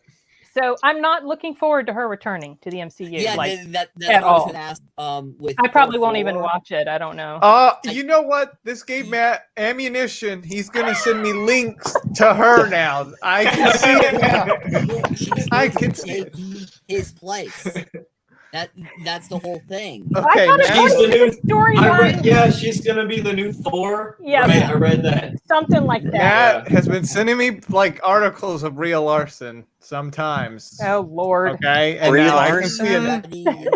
Yeah. Marvel like anytime he knows there's something we're not particularly interested in, or there's a character that we don't care for, then he starts to spam us. Pretty much. No, I'm mixing good things with it. I'm mixing. Okay, yeah. Okay. But he knows that makes me cringe. That's why he does. All the stuff on Star Wars. Stop it. The High Republic. Okay, no. It's good to have your own personal troll, when they make it personal. That's Oh, I mean it's fun. It's fun, but I know why he's doing it. I'm not sure what that's a reference to. V for Vendetta. Oh, okay. All right. See, I'm seeing some little spoilers here. It took me years to figure out. It took me years to figure out that the reason he's called V is because a clock at 5:11. Oh. 5th of November. Cool. 5th of November. Wow. Oh, how interesting. I never figured that out. That's awesome. Yeah. That's cool. I didn't either. I love them. I saw someone say I love the Mallrats icon. Jason Layton Mallrats is awesome. Great movie. I don't think I've ever seen that actually.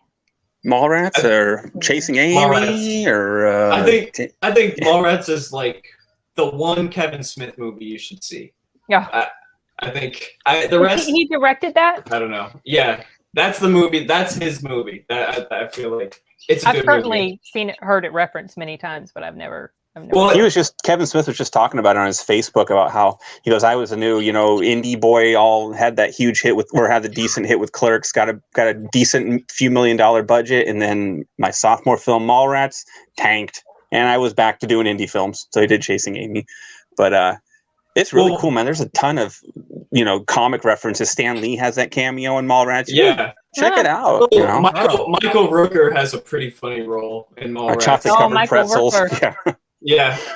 I like but it's Jason Lee's movie though. Actually, that's the whole reason to watch that movie. It's his character is just like the cool. It's like he's the funniest, coolest. It's like the epitome of a slacker from the 90s. It's a comedy, right? See, I generally stay away from comedy films, so that's probably why I haven't seen it. Not all. And future Bruce Wayne, Ben Affleck is in it.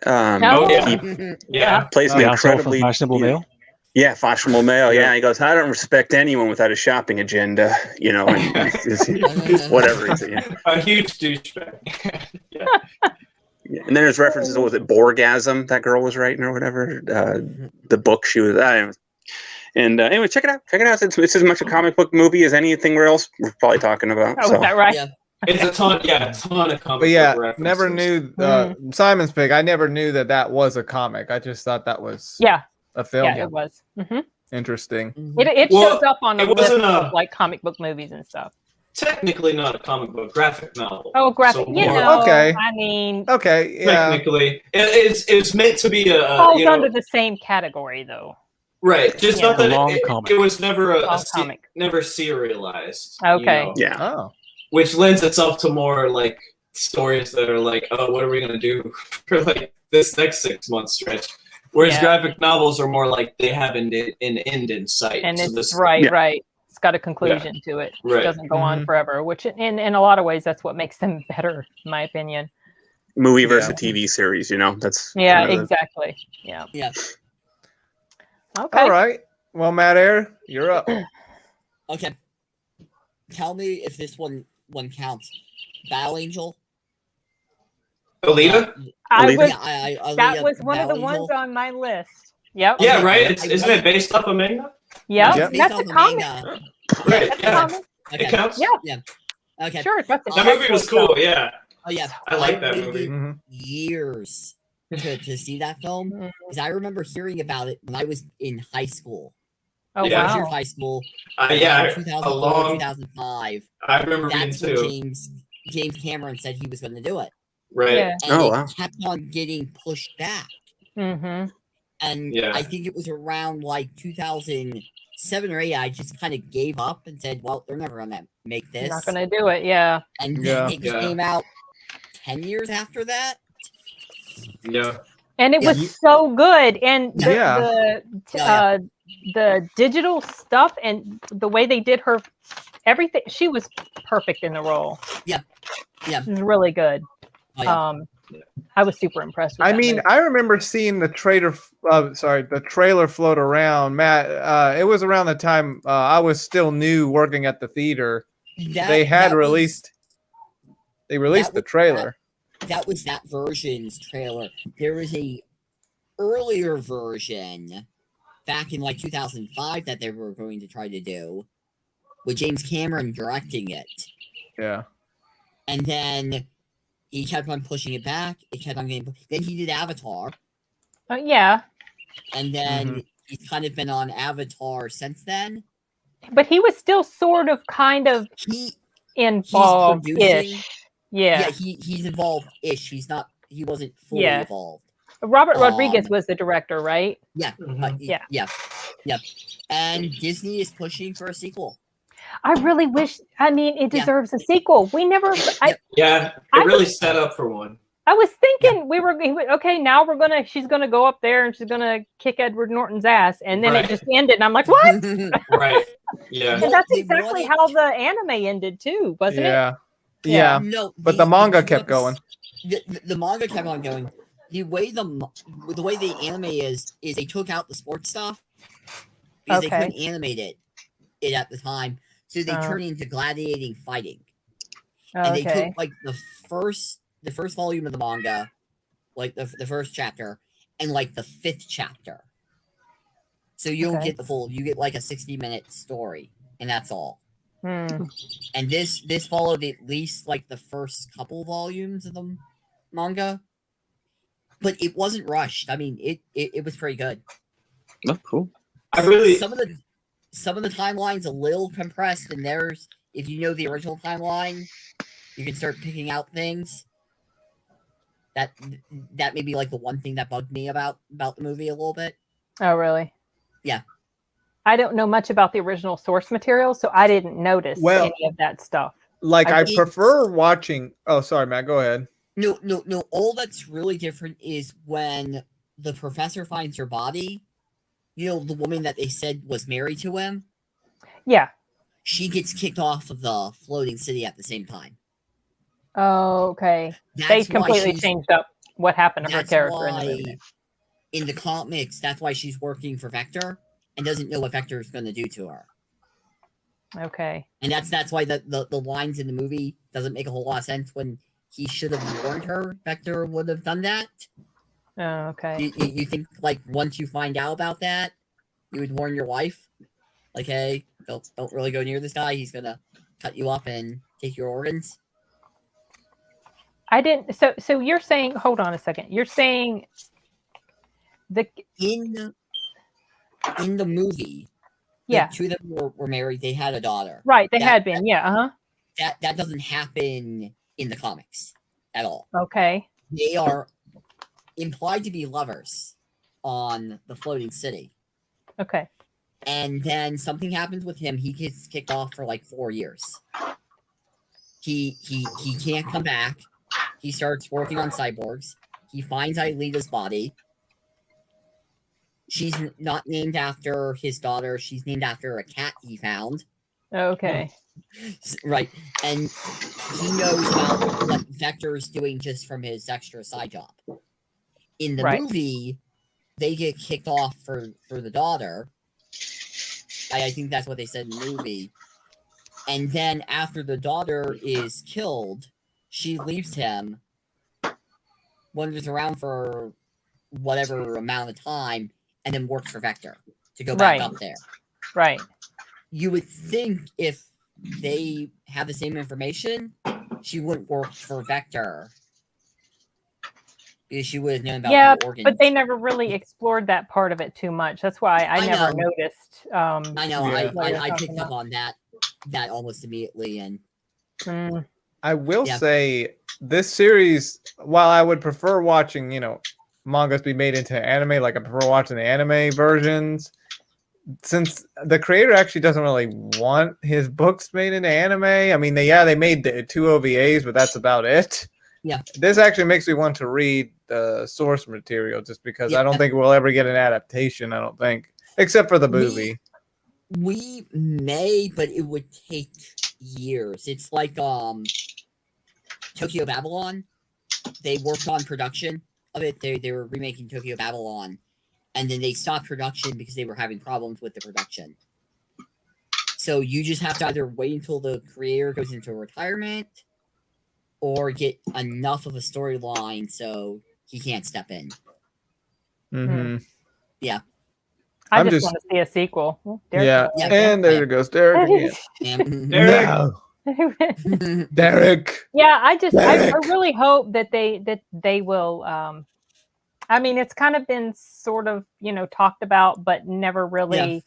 We don't know yet if it's going to happen. It still seems to be really up in the air. It would be funny to me. I know this is terrible saying, if it becomes a Disney Plus movie. Oh gosh. And they completely change the cast and use half the budget. No, don't do that. No. The first 10 minutes is like a weird retelling with the new cast. Was the first movie rated R or PG-13? I think it was PG-13. The mangas are really feels like it should have been rated R, honestly. They took out all the violent content. Like the scene where the one guy gets pushed through the wood chipper thing. The blood was blue. In the comics, it would be red. And in the comics, they will cut people's heads off. The cyborgs will get addictions to people's brains. And start, you need to watch it. It's really, really good, Chris. Sorry. That's awesome. And they will start eating their brains. That's actually the whole motorball thing. It's a lot more violent. Whoa. But they wanted to tone it down to make it for a larger audience. Okay. Yeah. That's interesting. I was gonna say on Alita, I didn't know anything about the Magna or the story, so I was kind of expecting guns and shooting, and I was really happy that it was like all martial arts and hand-to-hand fighting because I and the love sword. that. She had that sword. Yeah. She was so cool. She was badass. Yeah, she was. And likable. Yeah. She was so cute too, her little face. And I love Christoph Waltz after the Tarantino movies. He's a great actor. He brought a lot of relatability and depth to like that word they use a lot, gravitas. Yeah, he brought a lot of that to the role. You mean the German actor? The guy who put her back together. Oh yeah, he's a good actor. Have you been? Tori, you said you're watching Tarantino movies. Have you watched? Have you seen Django Unchained yet? Yep. Okay, because he's like so good in that movie. He's so good. He is good in that movie, and I saw that movie after I'd seen him in Inglourious Bastards. I hated him in Inglourious Bastards. Hated him. Yeah. And of course you love to hate him. You love to hate him. Yeah. And then he shows up in Django Unchained. I'm like, oh, I like this guy. Oh. Yeah. But Mom, does she look like a puppy? Oh, you look like a puppy. like a puppy. All right, here we are channeling Hellsinger Bridge. But yeah, that's a good pick, man. I would agree. Yeah. Alita Battle Angel. I was debating. I was going to go originally with Howard the Duck. No, you were not. Jeffrey Jones is terrifying in that movie. When I was a kid, I did like that movie. I didn't know any better. Wait, I saw one dude get cut in half, and I rated that scene higher than I did the entirety of Captain Marvel. I stepped in gum and was happier than Captain Marvel, man. That movie was terrible. Gosh. Oh, let's not count that movie. It could have been better. Yeah. It could have. And to be honest, it wasn't as bad as I thought it'd be. I just Brie Larson just ruins everything she touches. In my mind, I look at her and I just see disdain. She was good in Free Fire. She was good in Free Fire. I haven't seen it. Kong Skull Island. Yeah, we saw her in Kong. I was gonna say actually, I don't know where the hate comes from because I only know her from Kong and Captain Marvel, and I really like Kong. I liked her a lot. That was a good movie. That was. And I thought she was okay as Captain Marvel. I didn't have a problem with her. Well, interviews ruined everything for me. Yeah, it was like stuff that she was doing before Captain Marvel came out. I don't know about that really rubbed a lot of people wrong. I didn't appreciate it at all. And plus, so then that just kind of, I was really looking forward to Captain Marvel, and then she did this, that just her personality, and so I went to go see Captain Marvel anyway. She being like snobby or something. So what she did is around, I can't remember when A Wrinkle in Time came out. If you remember that movie with Oprah, it was like 2018 or something. And it wasn't well received critically, and I don't remember what the audiences thought about it. It didn't do well. In other words, and so she comes on some sort of. She's in some place and she's given a speech. I can't remember where she was, but she was saying something like, she was basically complaining because a lot of critics are white. And she says, I don't need some 40-year-old white dude telling me what to think about A Wrinkle in Time. It wasn't meant for him. Yeah. And I'm like, as soon as she said that, I was like, that's not cool. I don't like that. She was racist and sexist all in one sentence. Right. I'm like, why did you do that? And so she did an interview thing like that where she said that she wasn't going to have critics of, like you were just saying, the white men. Might be the same one, but she was saying that she was going to have like equity and who she interviews her. It's kind of like, what? I don't.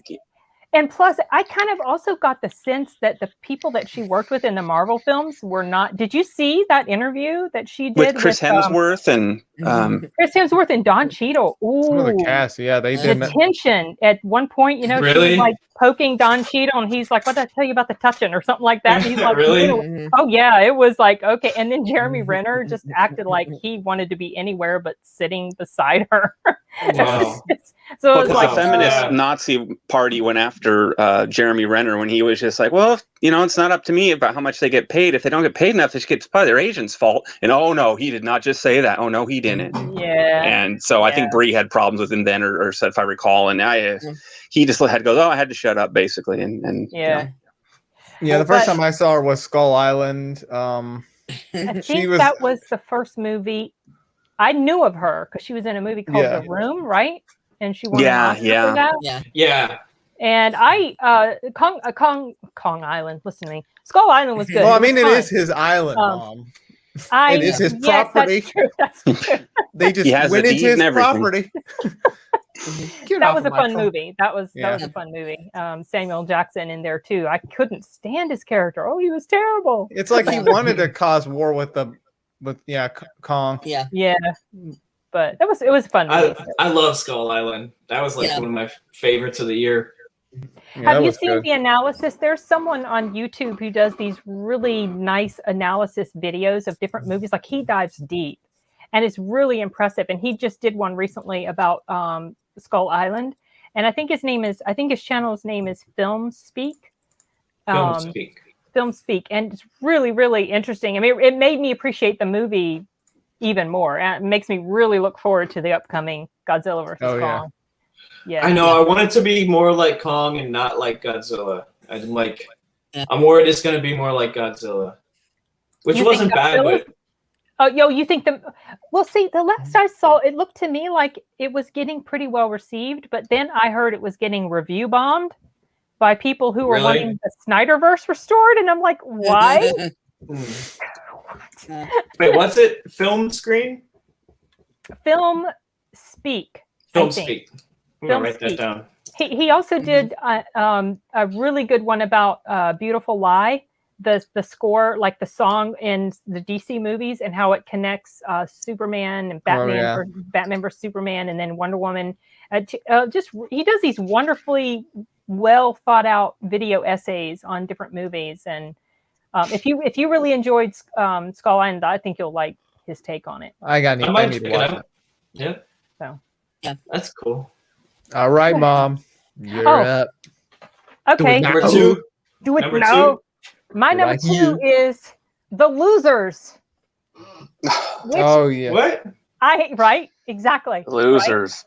Right? I have to Google that. I had never heard of this movie, you guys, until I was on HBO Max. My brother shares his HBO with me, so I was on HBO Max. That's the new thing, right? Yeah. Is it a new thing? HBO Plus, isn't it? Or no, The Losers. The Losers. No, you guys. It's like came out in 2010.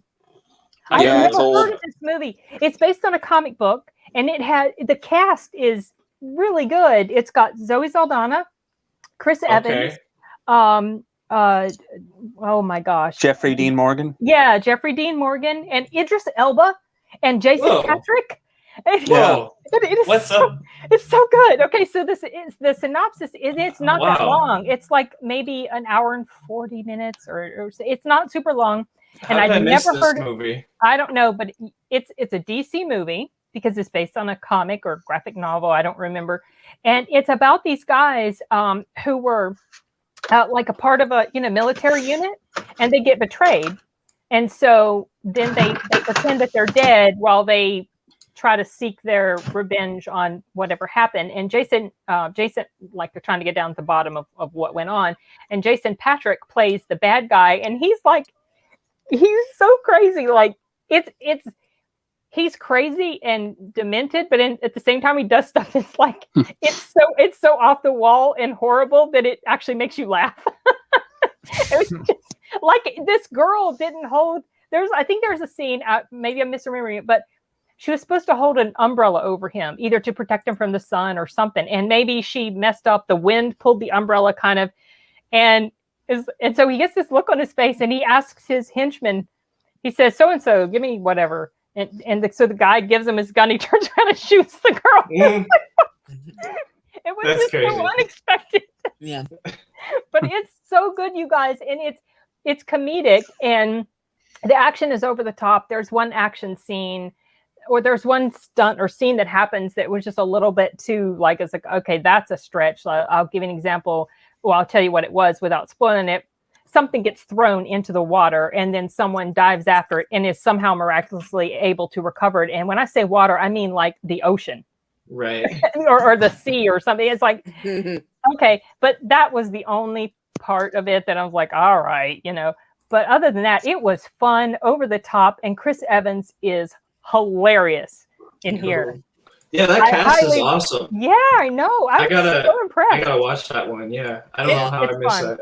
I think I mentioned it in a couple of my videos, maybe in passing, because I was wanting to do a review of it, and I just haven't gotten around to it. But it is super fun. Honestly, I think when it came out, I didn't know who any of those people were, and I probably just thought it was some superhero throwaway movie. But it also came out 2010, if I recall, and we were getting 2010, yeah. And there was kind of, superhero movies were just picking up, and then there was like that moment where, again, like clockwork, we got oversaturated with all these properties, and I think it just got lost in the fray there, because it made a little bit of money, but it didn't do particularly well. Yeah, and, I'd never heard of it ever, but it's not really. It's more of a. I mean, I guess you could call it a superhero movie, but they're just regular people. They don't have any superpowers, but it's a comic book movie.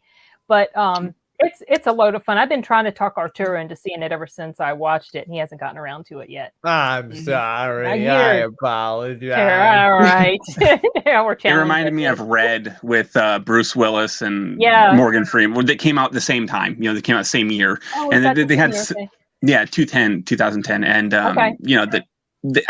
they're similar in theme, I guess, and kind of loose ways. But, if you like Losers, Red. You like Red also. Yeah. So yeah, I enjoyed Red, but I think that I liked this movie better. But yeah, so I highly recommend it. I was like, I have to mention this because it's not very well known.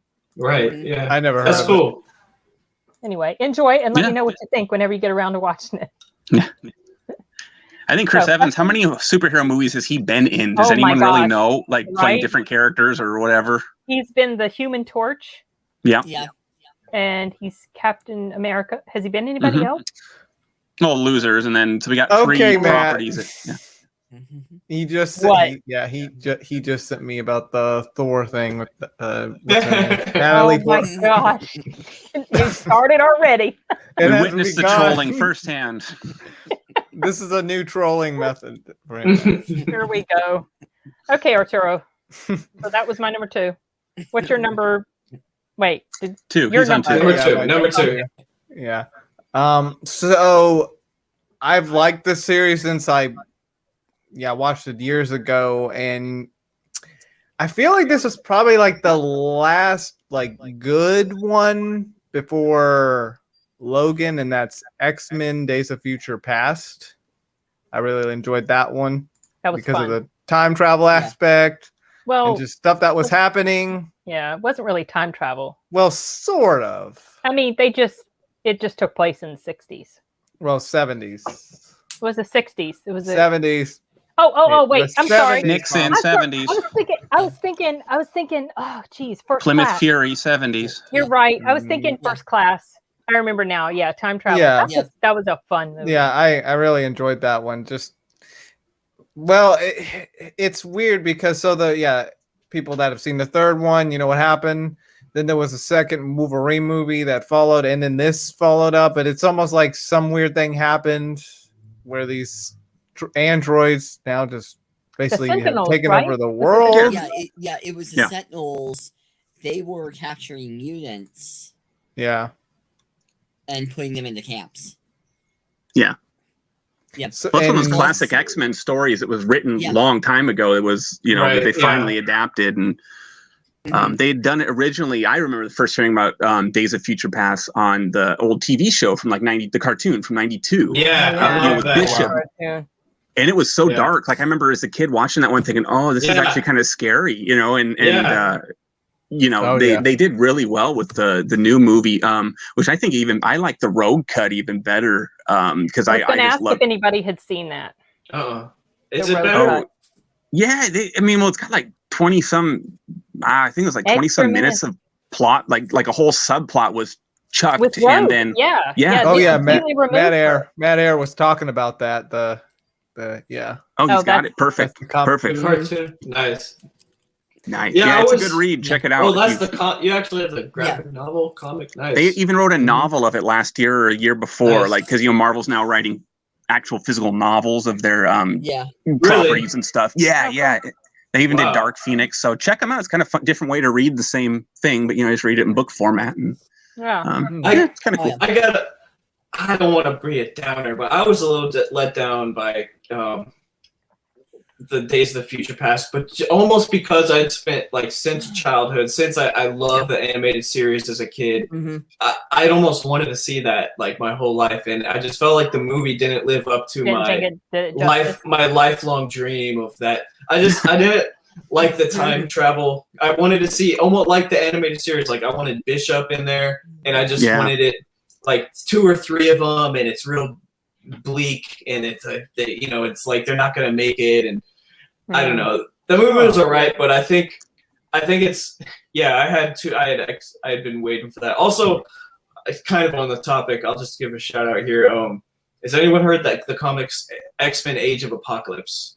I've heard of it. That does sound familiar. Yeah, I remember that in the '90s. Yeah, that was when I first became aware of them. And it kind of ruined comics for me in the way that was my first comics was the Age of Apocalypse series. I was 10. I collected them all, and then after that, nothing was as good as those. And I just couldn't get into comics because those were so cool. And I think again, the movie I wanted to see an Age of Apocalypse, the movie, which is dark, genocide of the humans, and the X-Men are down on their luck, or they're dying off. There's a few left, So then I highly recommend missing those. Hand. Yeah, no hand. Yeah. Cyclops. That was so blasted cool, off his man. hand. Yeah, Cyclops blasted his hand. They're fighting. Age of Apocalypse, the comics. If you like X-Men, you should read those. I'm gonna assume that the movie kind of didn't follow the apocalypse part, besides the time travel aspect. I guess the comic book mostly followed what they were going through with the droids. I would say the Age of Apocalypse is a different thing. It's a different storyline. Days of the it's very Future different. Past. Afterwards. I don't think Days of the Future Past involves Apocalypse, or I don't remember if it does. No, it's mostly the Sentinels and Yeah, it was the Sentinels And if you really like the '90s, Arturelia, talking about getting into stuff like that, Age of Apocalypse is so '90s, and in a good thing. But it was so awesome. And for better or worse, you can go with the 2099 X-Men, which get kind of written off as bad, but these are very '90s tales, man. And I think give them a fair shot if you're going into that '90s stuff. You should be able to find them pretty easy. So. Yeah, Age of Apocalypse, man. It opens with Bishop crawling over just piles of human corpses in the remnants of Seattle, and it's just brutal. But it's awesome. It's really cool because it's still just X-Men fighting with superpowers, but Apocalypse rules the world, and parts of the world are nuked out. And as a kid, it was awesome. So it's not it's pretty connected scary, at all man. with the Apocalypse movie, or did they have any elements that were similar? Not really. Really? It was more. Yeah. No. Yeah. Apocalypse is in it. Right. That's about all. That's it. Yeah. Okay. Age of Apocalypse. I'm going off on this tangent, but Age of Apocalypse. It's a mini series where it's what if Apocalypse took over the world, kind of if Apocalypse took over the world back in the 70s, what would the world look like now in the 90s? And it's all just a mess. And so it was a really fun, limited run. Yeah. And plus, back then, they, in the 90s, you had a lot of that dystopian, bleak future outlook, and it really embodied that. I mean, when I'm thinking about that, and again, I think of X-Men, or just the whole Marvel universe of 2099 when that was a big to-do. And, they were very dark. I mean, despite being very bright colored and the glitzy covers, and the stories were pretty cynical. They did not have a good look for the future, and I guess some of that '90s industrialist rebel, it kind of transpired into those series. You know what I mean? So I like them for that moment. Going. Yeah. Oh no, Matt. My battery on my computer is running low. I didn't bring down the charger. Okay, quickly tell us your number 3 though. Just at least the title. That is hard. That is okay. Hard. I like the Kira, if you're counting with the mangas. Yeah. Ghost in the Shell is also a good one as well. Yeah. You know, it's vastly different from the actual manga.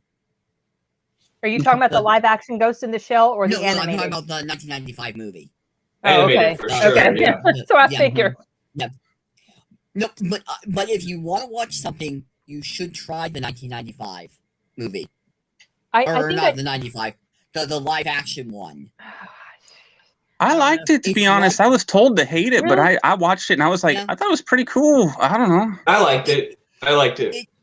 It has its moments, but Battle Angel's the better of the two. Yeah, I just saw the first 95 movie. Yeah, animated. Yeah, I haven't seen it myself. Maybe I'll check out the live action one. We'll see. I think the animated's like a classic, and the live action's just fun.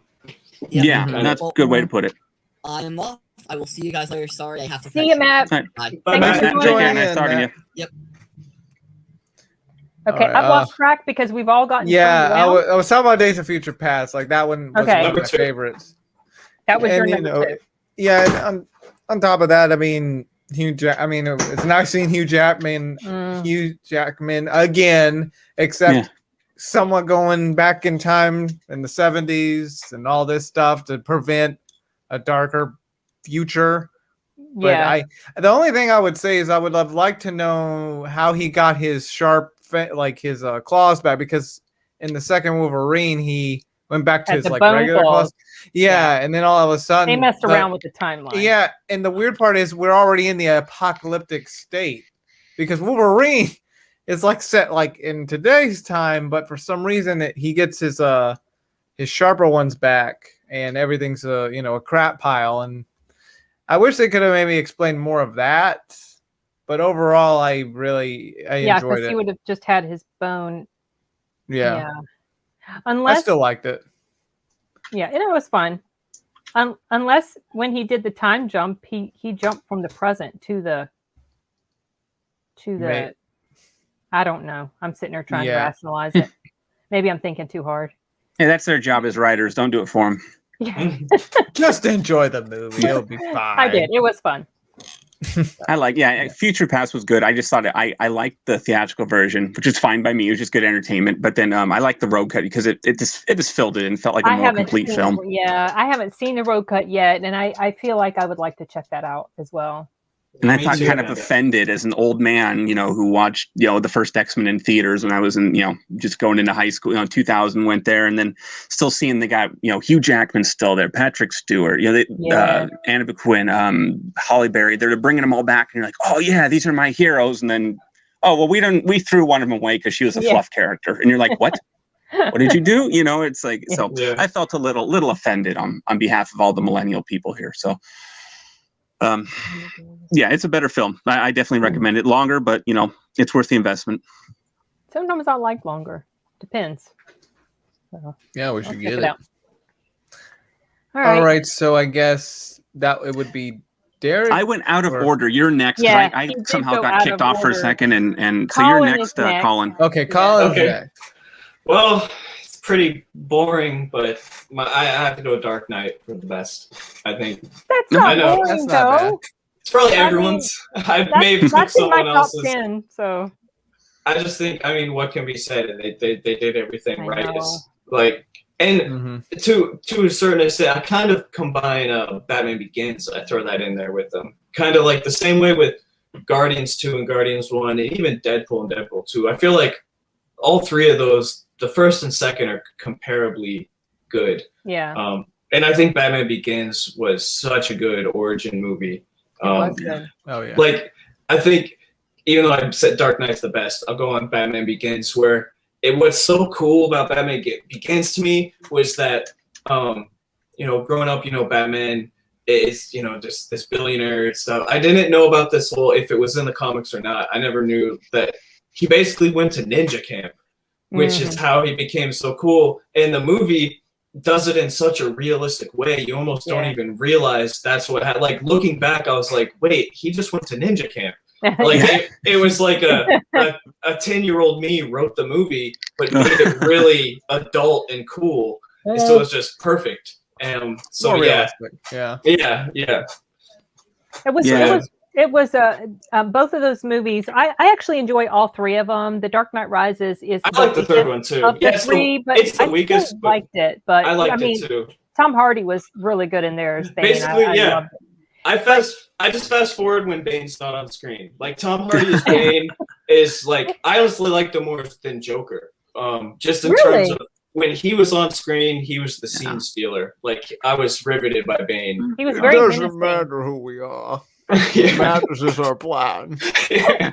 Yeah. Yes, Arturo has been quoting him ever since he's seen that movie. It was many years ago. But something that I remember before Batman Begins came out, I had never really heard of Christian Bale. I know he was in American Psycho and he was in Shaft, but Empire of the Sun. I didn't see Empire of the Sun until just a few years ago. Newsies. I'd never seen Newsies. I had seen Little Women, forgot he was in there. Little Women. I had seen Shaft and didn't remember that he was in there or the bad guy or whatever. The Sam Jackson Shaft? Yeah, Sam Jackson Shaft. He was the bad guy in there. I forgot. But I think when I first noticed him as an actor was when I saw him in Equilibrium. Love that movie. Man, what is that movie? I've seen that. What is that? Oh, dude, if you haven't seen it, you need to watch it. I know I have, I think. He was in Reign of Fire too. It takes place in a dystopian future, and it's basically where they're Gun Kata. Kurt Wimmer made that. Yes, Kurt. Because Kurt. I honestly, maybe no one else liked it, but I loved his follow-up movie, Ultraviolet, with me. Ultraviolet, yeah. Oh yeah, I've seen that like in passing as it's on. I mean, it's like a comic. It's like a cheap comic book movie, but I loved it. And Equilibrium, I forgot that. Yeah, that movie. But awesome. See, that's the movie that convinced me, and I knew he was the one that was going to be Batman when I saw Equilibrium. So that's when I started to pay attention to him. And Equilibrium was what made me feel like, oh, this guy's going to be a kick-ass Batman. Yeah, and he was. And so. Yeah, I think I might have told you, Sin. I may be a rare person in this world, so you're all lucky to know me, I guess. I saw Equilibrium in theaters twice when it first. Wow. Yeah, I was like 16. I made my parents drive me to Seattle to see it because we lived in the outskirts and I didn't drive, but I made them drive me out there to see it. I saw it the opening weekend and the second weekend, and it was just like criminal how the Weinsteins, among many crimes he's committed apparently, but he threw this movie away with just had a contractual token like underrated. 500 screen release, and it deserves so much better. Unfortunately, it took a few years for it to get noticed, but when people saw it, it was just kind of like everyone loved it, you know. And oh my goodness, yeah, the cast is amazing in there too. I mean, there's some Sean Bean, exactly, and the guy. Everything is also just black. Like uniforms, gray black overtone. Black yeah. But it's pretty cool though. It felt very dystopian. Yeah, it was scary too. That makes me. I have to look up that director now because after he did Equilibrium, Ultraviolet, I was like, "Oh, this is one to watch." And then he just did something recently. I saw his name on. He writes a lot of movies that he doesn't direct. You'd be surprised. The same year as Equilibrium, he had written. And I remember noticing this because I saw the poster at the theater, and I knew going in. I was a big movie nerd, but he did that one with Al Pacino and Colin Farrell, The Recruit. He actually wrote that. He wrote that one. He wrote that. Interesting. Have you so I have the Equilibrium. I've got 2 Equilibrium DVDs, and one of them has this really awesome commentary on it. Have you listened to the commentary of that movie where the director talks? That just made me love the movie that so much more. No, That was very interesting. He was talking about the inspiration or like, I guess kind of like how he came up with the idea of this dystopian world. Mm-hmm. And he, there was a part where in the movie towards the beginning, they're showing a news clip, like a reporter is saying something about, 20 years ago today or whatever, throwing out some date, the first hate crimes legislation was passed and blah, blah, blah, blah, you know? Yeah. And he was saying in the commentary, he was talking about how, he's like, I'm a liberal and all this stuff. And he says, but I don't agree with that type of legislation because in his mind, this is where it can lead to. Right. You're trying to absolutely legislate everything, all emotions, all sentiment, and make it criminal to even have bad thoughts or whatever. Yeah. And so, and I really appreciated his take on that, his perspective. And, that really made me love the movie that much more. And we've gotten way off Dark Knight. I am so sorry, Colin. Yeah, Batman Begins. That's okay. So Batman Dark Knight. Where ties into this is what happened. It's like there's not much to say that hasn't been said. I'm sure you all have seen it, and oh goodness, many times. How good it is. I mean, I watched it like 5 or 6 times when I got the DVD that month. Oh. It was one of those things where I really like when what I personally love is popular because I can't fake it, but I want to be in on what everyone's in on. But I just can't fake it. So whenever it lines up, like what I love is what the people love. It's more exciting, and it was like the biggest movie of the year, and I was like, I finally agree, this is the best movie of the year. And I just watched it over and over. And I kind of feel it bothers me a little bit. So Heath Ledger won a posthumous Oscar for his role, and it was well deserved, absolutely, because he was excellent in that part. You know how I got these scars, but I kind of feel like the only reason he was nominated was because he died. That really just I cannot escape that feeling. It's hard to say that's what happened. It's almost like maybe he won because he died. He might have got nominated. Yeah. But it is hard to disentangle those two things. It kind of sucks. No, but he did terrific. I mean, he really did terrific. Yeah. Did any? But the only thing that upsets me about it, and Time Magazine acknowledged this one, and so did Nicolas Cage, God bless him, is that he overshadowed the amazing 2008 performance of Jean-Claude Van Damme as himself. You're laughing, but go check out JCVD, and I've seen parts of that, yeah. Start to finish, watch it, and people who were just saying that Van Damme couldn't, these action guys can't act, and there's that 6-minute monologue with Van Damme where he's talking about his life and crying and speaking in French, and just it's just like, oh wow, this guy's on the level, he's serious, and it's hard not to get involved in that. And so Heath Ledger, you took that from Van Damme, and I'll never forgive you. My goodness, Van Damme's still around. He's got a chance still. Yeah, but he does. I know what I was going to say. So people keep saying that there was a lot of people were really upset that Heath Ledger had been chosen to be Joker. And honestly, I wasn't as active on social media. I was around, but like I wasn't on Facebook. There was no Twitter or whatever. I always felt like he was an excellent choice because I knew he was a fairly good actor. I don't remember this outcry of annoyance that he'd been cast as Joker. Do you guys? Because people keep saying, "Oh, everybody hated that he was cast." I don't remember. It's funny we're talking about Heath Ledger. Looper put up something just 51 minutes ago about him. Really? Oh, yep. I don't remember. I maybe faintly remember people being like, "Oh, he can't do it," but I don't really remember an outcry though. But I've never been active on social media. Well, you gotta think that was MySpace heyday too. MySpace was still hanging on there, so we didn't get the instant comment threads. You had to go out of your way, make the post. You had a lot of work in putting there, and I don't remember there being much pushback on Ledger. There wasn't as much as the sort of media project retroactively to justify their hot takes. Yeah. But it was a bit of like the guy from 10 Things I Hate About You, really? Yeah. We'll see. Yeah.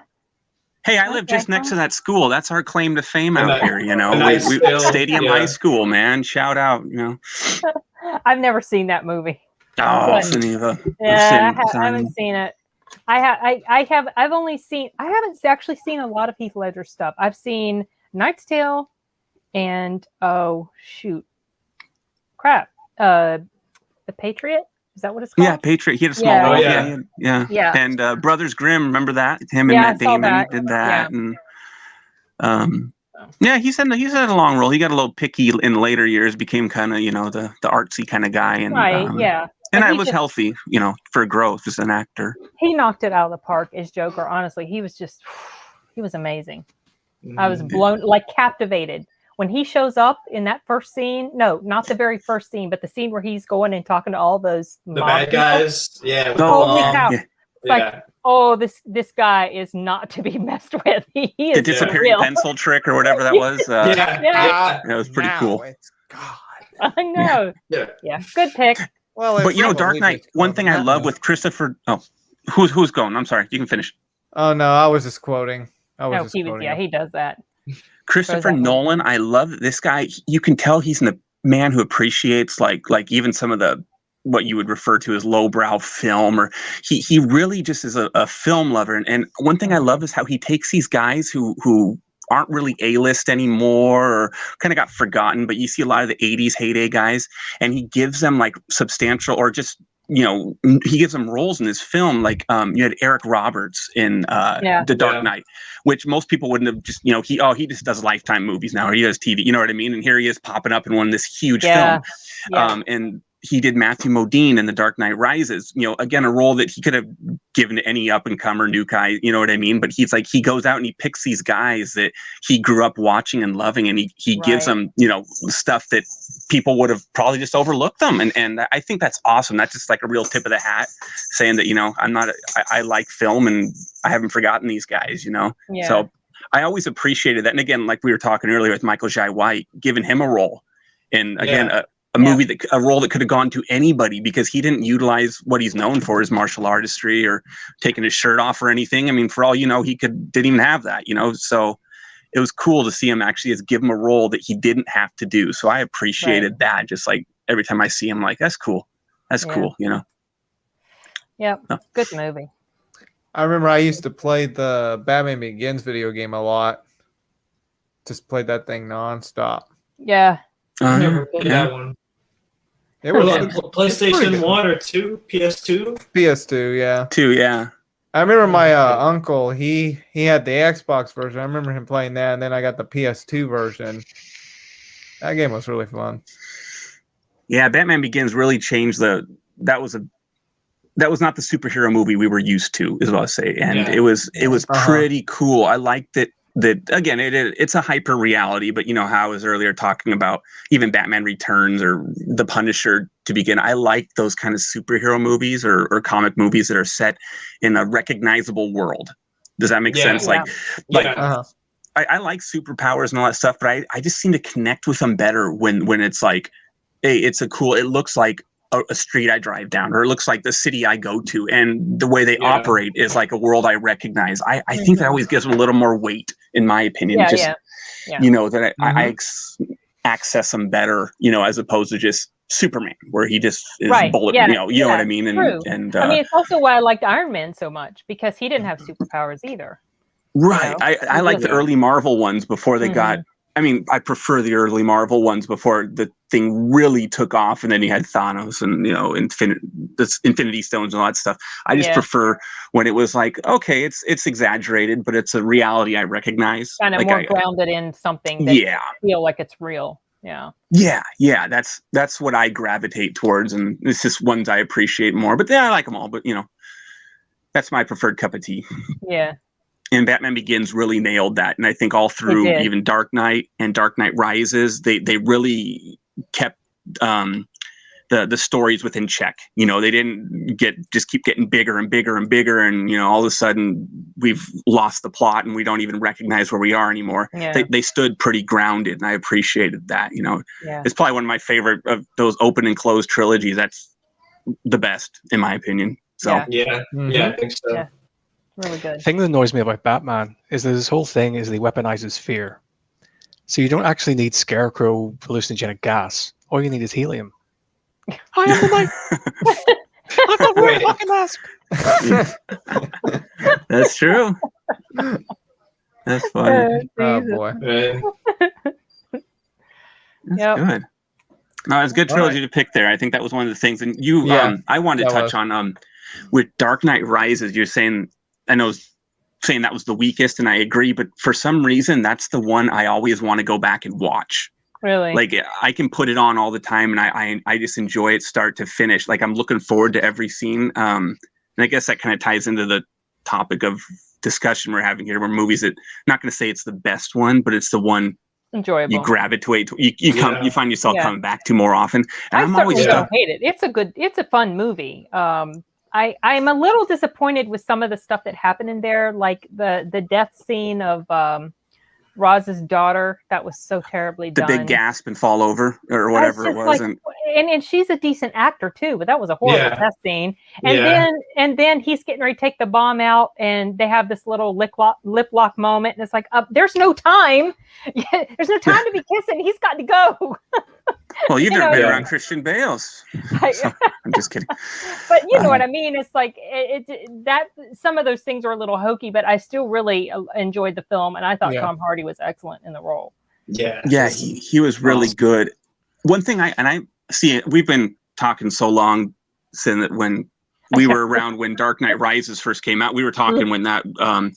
And one thing that I don't know if you remember, but and I'm always in tune and checking out or observing the body composition and of people in just terms of, that athletics and the aesthetic they always create with these guys being super muscular and so forth. And, we had just had like Wolverine where, Hugh Jackman was getting leaner and bigger, you know what I mean? And he's doing all these feats of amazing athleticism. And of course that can be tied up to his skill, but then you saw conversely, Bane came out of nowhere and he's a big guy, but he's not lean. He was his midsection was big. I like that they put, and he looked like how someone of that strength and what they would eat and looked like. He looked very real. So that gave me a lot of like, okay, they get it. They made him look real. And again, they kicked out the aesthetic of it and just went with, well, this is what they would look like in real life. So that's what we're going with. Yeah. He worked really hard to get big like that too. I mean, he did. And he didn't go through a depletion stage. He just stayed big. And people were kind of ragging on him a little bit because I guess they didn't think he was big enough or whatever. And he was talking about how it actually kind of hurt his feelings. I'm like, but dude, you looked really good. I mean, he looked very menacing and intimidating. Right. And he was acting with his eyes. Right. Because you never see his face. Yeah. Kate Beckinsale says that. She goes, I'm acting with my eyes. And you're like, no, you just suck. I'm sorry. Babe's like, cool in do you feel Don't mess with Kate Beckinsale. Do you feel in control? I love Kate Beckinsale. He puts his hand on his shoulder. Do you feel in control? Oh, I know. It's like, that's great. What the heck is he getting ready to do?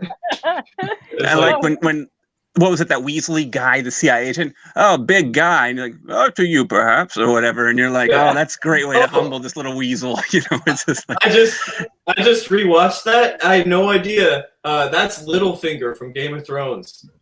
The guy in the plane. That's I had no idea. That's cool. I love that. But again, that's Christopher Nolan putting good people in little tiny roles, but they're very memorable. You know what I mean? And he I love that about him. They didn't go with that mask, Chris. I'm glad they didn't. I think it was ridiculous. Oh yeah. Nacho Libre. Yeah. Okay. All right, Simon, you're up. No, well, I think. Or is it Derek? Or is it Simon? Or a little bit of both? I don't care. We can rock, paper, scissors if we virtually. I don't.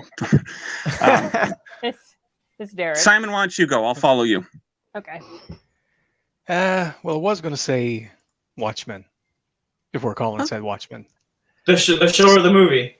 The movie. The movie. Yeah. Okay. Yeah. But I mean, once you cover the show and everything that the show was built upon, there's really not much to cover from the movie.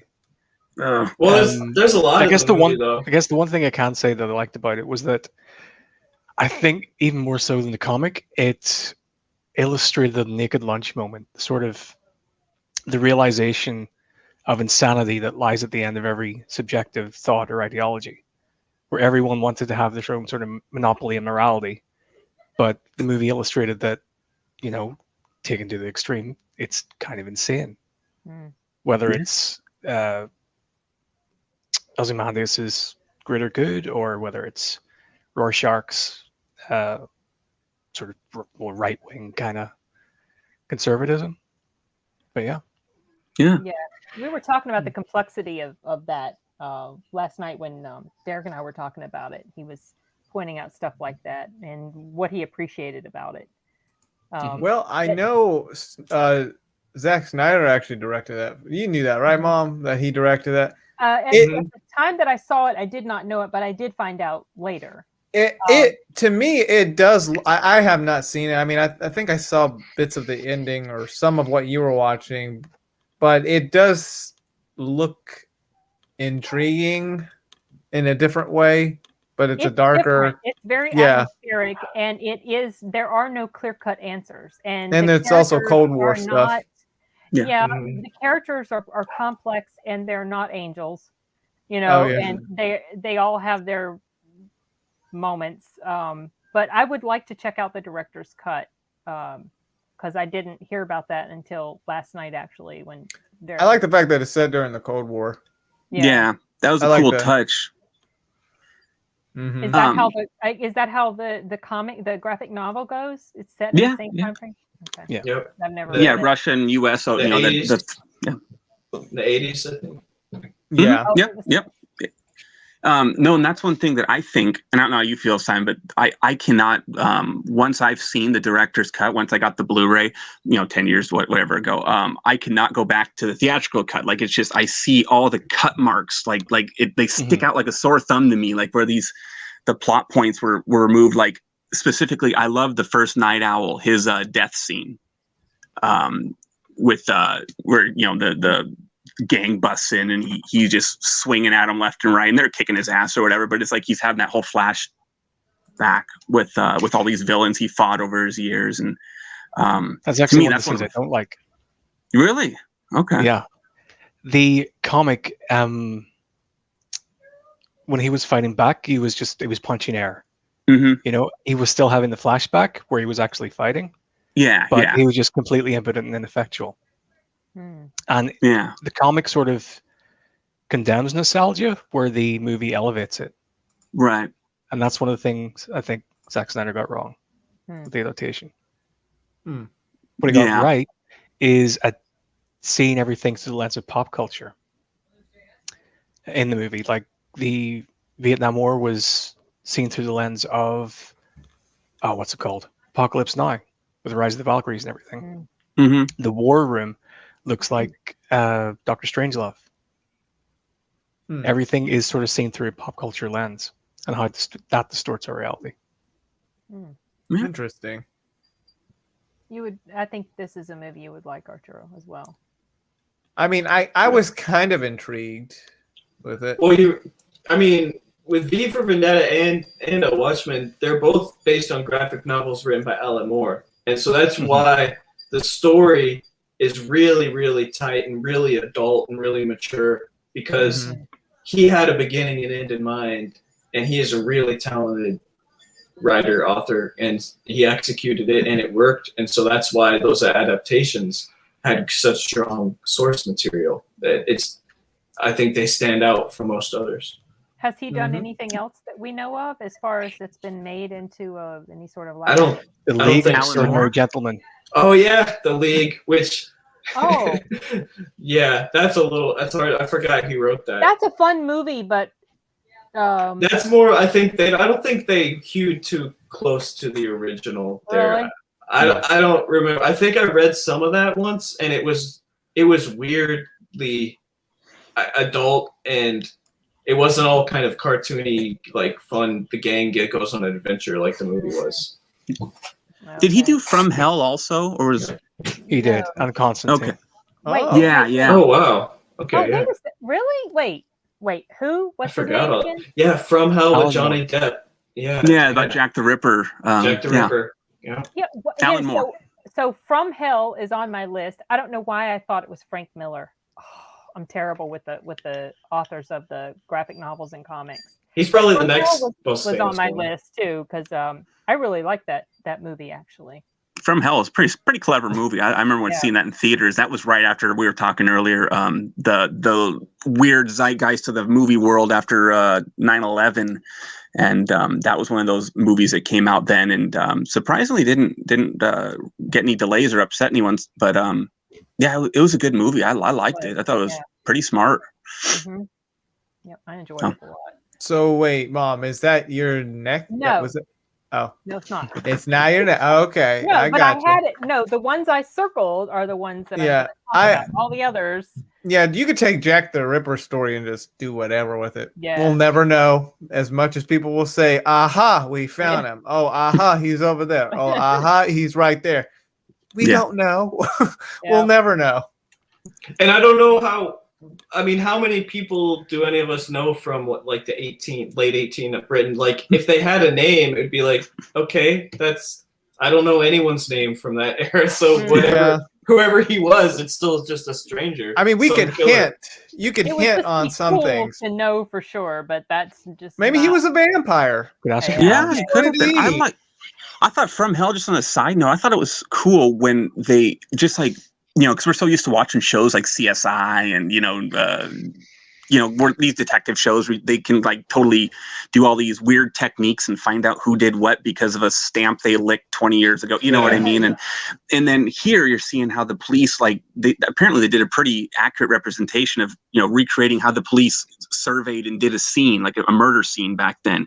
And you're just kind of like, how the heck could they find any clues? I mean, knowing what we know now, how we look upon it. So it was really interesting to see how, like, in the sense primitive it was to go from what we're used to seeing on TV every single day of our life to seeing From Hell, where, to me, that scene was pretty cool just from an interesting point of view. You guys should check it out. Just let me know what you think of that. But definitely check From Hell out. That was a good one. Yeah, it's very good. Yeah, I mean, I watched it. I liked it. Yeah. I guess many years ago. Probably all of us have seen it. Many years ago. I'd probably watch it again. That's probably one of my. I've seen it many times, multiple times. I saw it in the theaters. I worked at a theater as a teenager. Worked at a theater, so those were the days. As an usher. Oh. The very first time I saw it, it was on VHS. Actually, VHS was still a thing back then. Oh yeah. I'm actually an usher myself, Colin. I still work at a theater. That's cool, Arturo. It was a really fun job. I miss being free movies all the time. I love movies. But we haven't been taking advantage of that since the movie theaters opened back up. We pay for our tickets just to help, trying to help the economy. Yeah. We're gonna go see Godzilla versus Kong. That's gonna be fun. I'm gonna hopefully watch that on HBO Max with my friend. Yeah, I just want to see it on the big screen. I did too. I know. I was going to watch it last week because they had offered a screening for it. I think it was maybe Wednesday. I can't remember. Sometime last week before Justice League, and then they deleted the screening on us. Boom. Like, and I think it was because they didn't want reviews to get out, because I found out that they had put a review embargo on the official critics, and so the official critics weren't allowed to release their reviews, and that date was like after this screening was supposed to happen. So they're like, wait, we don't want that screening to happen, stuff will get out. So they hold on just a minute. Yeah, anyway, whatever. Okay. But yeah, that's a good pick, Simon. Yep. Watchmen. Okay. Was it Derek, my mom, or a little bit of both? It's Derek's turn. Okay, so number 3. Ironically, I was going to say Watchmen. I was going to talk about that one for a minute, but since that one was picked, I'm going to go. I like Dick Tracy from 1990. Yes, wow. I love that movie, man. Wow. I can't say it's a great one, but I forgot that was a comic book. Oh yeah. He had the first what would you call it? The first Fitbit, the first smartphone or smart watch, whatever you want to call it. Yeah. His communicator, and I liked that one a lot. It was them. I grew up with that one. Same time on Rocketeer. They were all in my mind early. Yeah, I remember. And they were kind of those from that pulp era. You know what I mean? And yeah, I just love the way that film looks. It really had a comic book feel to it, especially when you see him beating up the guys in that little outhouse or whatever it was, and it's like moving, and it's like the house. It's like comic book noir kind of. Yeah. That would be. It was kind of noirish, yeah. And then, of course, who would have thought Madonna could be the villain, but or whatever, the blank. And yeah, it was a cool film. I thought it was. Oh yeah, Simon Matt would like it. Yeah. He tries to get me to watch hentai anime. Oh no. Yeah. You can't laugh at that, Sin. You don't know what that is. Yes, I do. Oh no. That's what I remember. Lost Girls. I was thinking that was the lead. Wasn't that a show, a TV show? Because I think he's referencing an Alan Moore graphic novel that was really weird. Where it's like sexual history of like Alice in Wonderland. Yeah, that was what I was. I saw that at a friend's and I was like, "What in the hell is this?" Right, I heard it from a friend. Yeah. That's terrible. But if no one else likes Dick Tracy, that's okay too. Al Pacino can't always be a hero, and I don't remember it. I want to say I saw it, but at the same time, I might not have because I'm not a Madonna fan, so I may have stayed away just because she's just not. She's not your lucky star, huh? No, she's not. But I thought at the same time that I did because it was a comic book. I knew it was a comic thing, and I knew it wasn't well received when it came out. But I want to say, who played the love interest? I'm gonna take 5. Okay.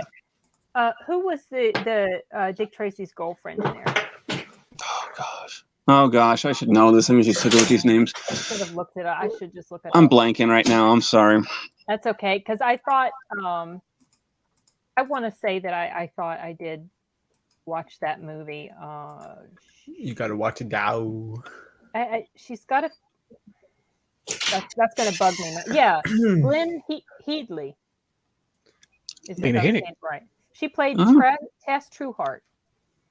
That's true. Isn't that his love interest, or am I completely off? Yeah, those names are kind of goofy. I was laughing at the name, the way they would say stuff like it sounds like a Care Bear.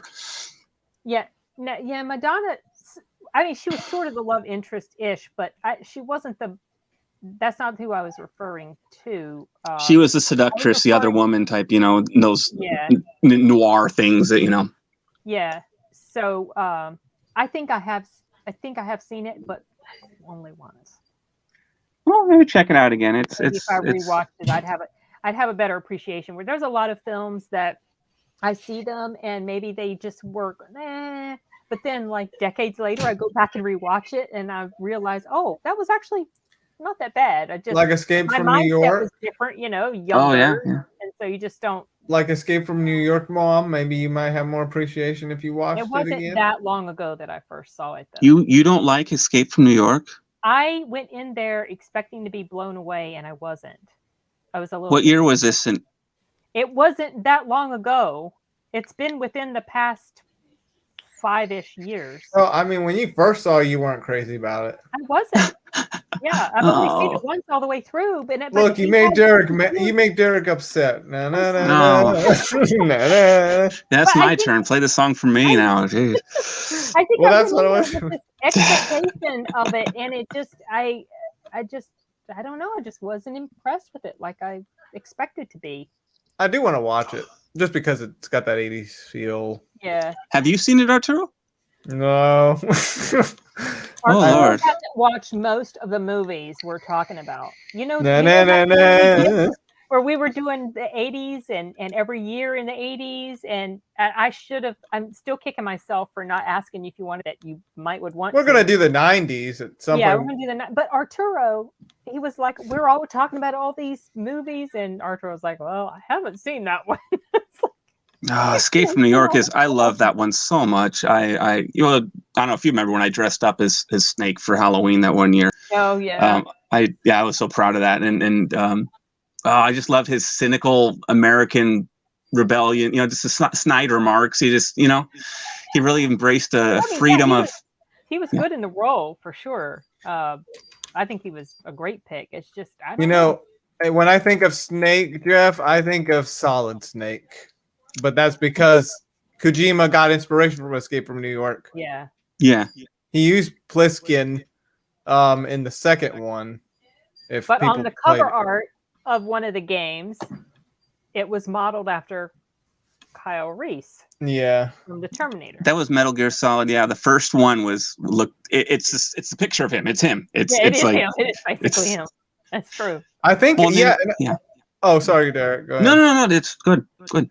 I was just gonna say, and if you guys have played the second game, there is a reference to this, Terminators whenever he jumps onto the marine, the military ship, and there's lightning, and his camouflage is messed up because of the whatever happened. But there's lightning, and he kind of raises up like how the Terminator would. Oh, that's cool.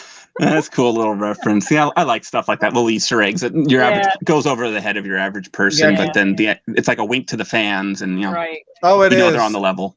It seemed like Konami was all into some of the pop culture over here because Silent Hill had some references to Arnold Schwarzenegger's one of his movies, Kindergarten Cop, and Stephen King in the Silent Hill series. I thought that was pretty cool. And then you have Kojima here with Escape from New York and then Terminator. Cool stuff. Yeah. Kindergarten Cop is hilarious. I love that one. Love that movie. We're going to play a wonderful game called Who's My Daddy and What Does He Do? I love that movie so much. I've been to that school. It's out in Astoria. Same where they filmed Goonies. It's pretty cool. I got a picture in front of it, and it's a cool little town. That was a fun movie. It came out the same year as the Terminator 2. I'm the potty pooper noise. I just love that. I thought it was hilarious when I was 4 because he said pooper and I didn't know what that meant, but it's kind of. Oh, he said a bad word. Yeah, that's funny. Mommy, he said poop. Yeah, pretty much. Yeah. Are we waiting until does Colin have a run up? Colin had his. I think everybody's had their number 3 except for Arturo and me. Wait, okay. Colin's was he picked The Dark Knight. So, Mom, what's it gonna be, me or you? Well, if we're trying to get back on track, I'll go ahead and take my turn. Woohoo! So, all right, what's your last one? I'm curious here. I'm twiddling my fingers. Here we go. Here we go. I've been trying to get you to watch for the past year. Oh, it is actually. When I found out it was based on a comic, I was like, okay, this one's going on my list, and I at the last minute chose that one because I've got all these others that I listed. Some of the others I listed were Time Cop. There is no bathroom. Rocketeer and Joker and Chronicle. But my number 3 is actually Extraction. Oh, Extraction. Yeah. That's a good movie. Chris. Oh, yeah. Who has not seen this movie? I have not. I know you haven't. Is this the one with Kellen Lutz and Gina Carano? And No. Then I have not. Yeah, sounds like an evil dentist movie. It came out on Netflix, and it was after all this stuff was going on last year, and so it was really big on Netflix because people couldn't go see movies, and it's got Chris Hemsworth in it, and some other actors that I can't remember who they are, but it's Hemsworth on If you got. I guess nobody else in this crowd has seen it. You guys have What is it? What is it? It's called Extraction. No. With Chris Hemsworth. No. I saw the trailer. I did see the trailer for that. You guys, it's good. So Mom, good. you're the only one here. Really? so listen, I'll write it down. I went into it thinking that it was just going to be nonstop action, and it largely was nonstop action. But yeah, they had these little downtime moments that really gave the characters their humanity, especially Chris Hemsworth character and the kid that he went in there to extract.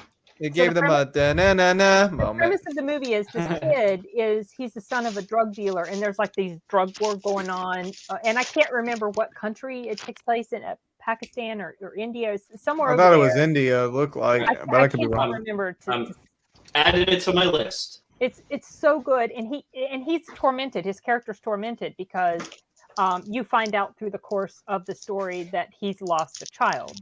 So through the course of this movie, he's going in there to save the kid, and then and this is mentioned in the trailer, situations get so bad that he really he's urged to just abandon the kid to save himself, and he refuses to do that, and then he forms this bond with the kid. But the action, the fight choreography in there and the chase stuff, it was mind-blowing how they did it. It was so amazingly done. So beautiful. It was so good, and I knew I would like it because I like action movies, but I was surprised at how much I liked it because it had heart and soul to it. It went a little deeper than your typical mindless action film. Cool. I did a review on it. That's how much I liked it. So the review is up on my channel, and I think it's a non-spoiler review if anybody wants to check it out. But I've been trying to get you to watch it ever since I saw it, and you haven't seen it yet. I'm sorry. I apologize. So yeah, it's based on a comic, and I was happy to find that out. So it went. Wait, is that your number one then? No, it's not my number one. My number one comic book movies are have we got the Wonder Woman, Captain America: The Winter Soldier, and The Dark Knight. Guys, guess what? I'm just gonna say I think Justice League beat Terminator 2. No, I'm just gonna say right now for her. No, Justice League won. No. Yeah. You're so happy about it. That's like the only thing I know about Sin is she loves Terminator 2. Yeah. But the way she was acting, Colin, the way she was acting about Justice League, I'm just gonna say I think it beat it. Just Mom, face the facts. I saw part of the review. You were seeming pretty stoked. I didn't watch the whole review. Did you see my reaction? I was really excited. Yeah. But I think it dethroned Terminator 2. No, it has not. Maybe for like a month. It's just these are three of my favorites, not my top, because I've already done a listing of my top 10, and there's a lot of comic book things on there, so I wanted to pick other things. Yeah. But yeah, so I'm surprised I'm the only one who's seen. Na. I added it. Okay, let me know what you think about it when you see it. It was just. Can I ask something? I'm gonna feel awkward. I don't. Is it illegal or offensive if I have a hit of a pipe while I'm on this live stream? If you have a hit of a pipe, I don't know if it's go off screen. Okay. I don't know if it's illegal, but I thought I should ask. Okay. Did I'll he do that off say screen. to do it off screen? Okay. We'll be very careful. Yes, I don't want to get offend. I don't want to offend or do anything wrong. For the record, I wouldn't be offended. So. It wouldn't offend me, but I don't know I didn't even know such a thing would be considered. Well, isn't it legal over where you're at? It's legal. It's legal here, and I have my card. But YouTube is I don't know how it works. I never looked it up. I don't want to break any rules. YouTube is funny. If you say certain words that I didn't even know were on their list, they might. It's weird. It's kind of weird how some people on YouTube, they could cuss as much as they want. They don't get in trouble, but their policy is you cannot cuss too much. Well, it has to do with advertising. I think, advertisements. And it all depends. Some advertisers, maybe they would be willing to put an ad up on there. They try to. I don't know. Well, Cardi B's on here, so that should throw everything out the window, right? Right. Jeff said, I'm sorry, Jeff. Now. LOL. Sorry. What can I say? So, yeah, that's my number 3. And I'm oh, Lord. Really... Oh, no. Wait, I didn't see that. What was it? He was like, is it a crack pipe? I mean, it's a crack pipe, but I don't use it for crack, so. Oh, okay. Okay, Arturo, you're number 3. Okay, so I will say I thought I was not going to like this film, but after I went and saw it in movie theaters, I actually really thought it was awesome, and that is, Batman versus Superman. Oh yeah. And yeah. I was really, I mean, it caught me off guard. I actually did, I haven't seen the extended version. You need but to watch I really enjoyed the theatrical one. Well, for the time before the extended one came out. But yeah, I know a lot of people don't like that. Even one of my friends at work, he just doesn't like that old DC stuff, the dark part of it. But to be honest, I mean, I just feel it's more realistic, and the stuff that was going on in the film. And Mom, I know you don't like Ben Affleck, but I thought he was, he was fine. I don't mind Ben Affleck. I just am not. I've never been thrilled with him in the role of Batman. I mean, I want him to continue. I would like the Snyderverse to continue, and therefore that means I would like Ben Affleck to continue. But he's never blown me away. But yeah, I remember we went to go see it opening weekend, didn't we? Oh yeah, I will just say now, in the inside, my mom was freaking out with Wonder Woman when she appeared. Yeah, I was so happy. And it's because we were in a theater, we were watching it in the movie. The movie theater was pretty packed, I believe. Yeah, yes, it was. It was packed. There was someone in the far left that really hollered or screamed whenever Wonder Woman showed up. Yeah. Yes, I was doing that, but on the inside. You should have just, Mom, just let it out. Just let it out. You should have just let it out. I know you love Wonder Woman. Yeah, I was surprised at the hate that it got. So I went in thinking that we probably wouldn't like it that much. Well, yeah, the trailer didn't. Yeah, the trailer didn't really impress me. But it's funny. I was always hearing that the first Star Wars trailer was really bad because of the editing, and that movie was great. So I guess you could say it was kind of like that. Didn't impress me, but when I saw it, really thought it was awesome. Still don't understand why they are against each other. Of course, I don't follow like I did in the past. Yeah. Yeah, I mean, they're both Batman different. Annoyed me. He annoyed me in that movie because he was blaming Superman for stuff that wasn't Superman's fault. It kind of aggravated, but he was in this really mentality. Yeah, he was in this mindset. It was very tunnel vision. And Film Speak that I mentioned before, he goes into that in depth when he talks about A Beautiful Lie, which is a song that was used in those movies. And he just really delves into this mindset that each of the characters had, and their flaws. And he touched on that as far as this. He was just. It aggravated. It kind of aggravated me like how Tony Stark aggravated me in Civil War. Oh, because it was just you're looking at this with a completely wrong lens. that was my viewpoint of it. Captain America called it. But the action scenes were really good. Like when they first showed him in the Batmobile, I liked that scene. Mm-hmm. And then there was the other where he was fighting off those guys to save Superman's mom. I like that. And actually, the one where the guy had the machine gun. That was actually ripped from one of the comics.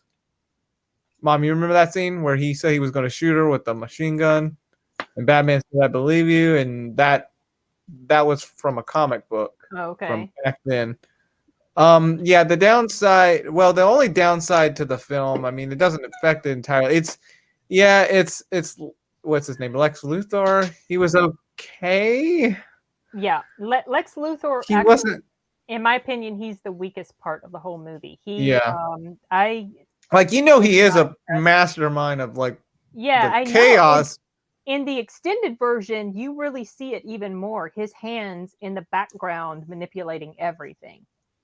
Was what he was doing. I just feel like he overacted. He was acting like Joker.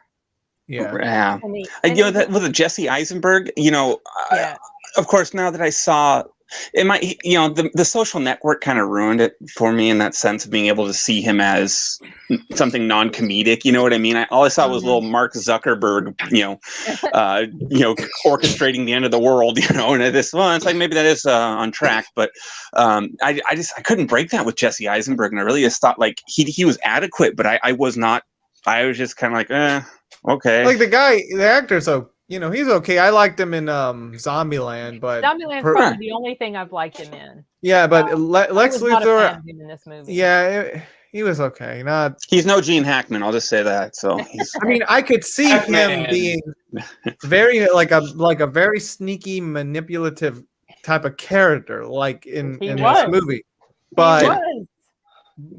But as a younger version, I guess, of Lex Luthor, but still, there were some parts that he kind of overdid it a little bit. I feel like Lex Luthor should be a little more. He doesn't need to be sneaky. He's openly I'm doing what I want. I didn't really like Jesse for that role. Yeah, I didn't. He just had these mannerisms. You know how it'd be kind of like, you know, it's like, what are you doing?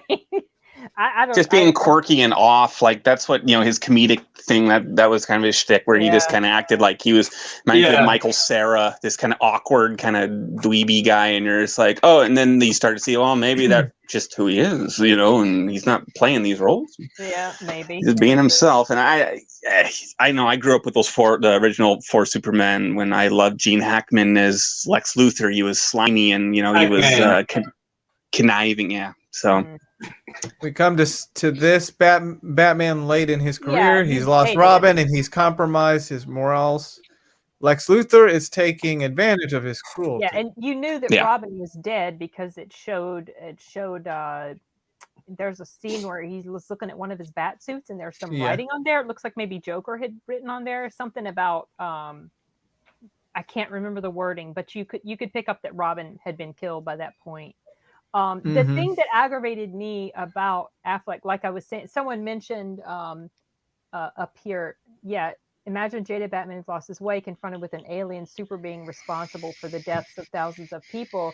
I never really held Superman responsible. That's what kind of annoyed me. Wasn't it the other people that like his race? Superman was caught up in it, but he was trying to stop it, but it kept going out. People, but what's his face? Batman was holding him responsible, and I always felt like you're just. But wasn't he blamed him because the Wayne Tower was destroyed and all the people that he worked with? They were busting through buildings. It's like, I guess maybe if you want to say, well, he wasn't trying to be aware of his surroundings and pay attention to the fact that there's all these people below them in the midst of this fight and all these. I agree with you saying, because I feel like the same thing they had with like Batman, his justification for being mad at Superman is this, like in a lot of movies that would have been the bad guy's justification for why they're against the good guy. So I was like, it didn't make Batman seem very heroic.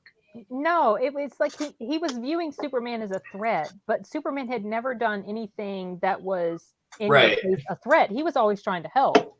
But just like Batman was completely incapable of recognizing that, and he had he was just zero focused on getting rid of him. Something I forgot to mention about Dark Knight Rises when we were on that. I really like about that movie is that how he sees the doctor early on, and the doctor's like, "Oh, your bones are messed. Like you gotta stop doing this." And I was like, "Man, what? That would totally be." It made so much sense, but I never thought about that. But like. Yeah, Batman doing the Batman stuff for 20 years, like he'd be a wreck, And so that little detail I thought was really nice. Yeah, and the Reno 911 guy being his doctor was even cooler, Oh, I didn't catch that. Thomas Lennon, I believe his name is.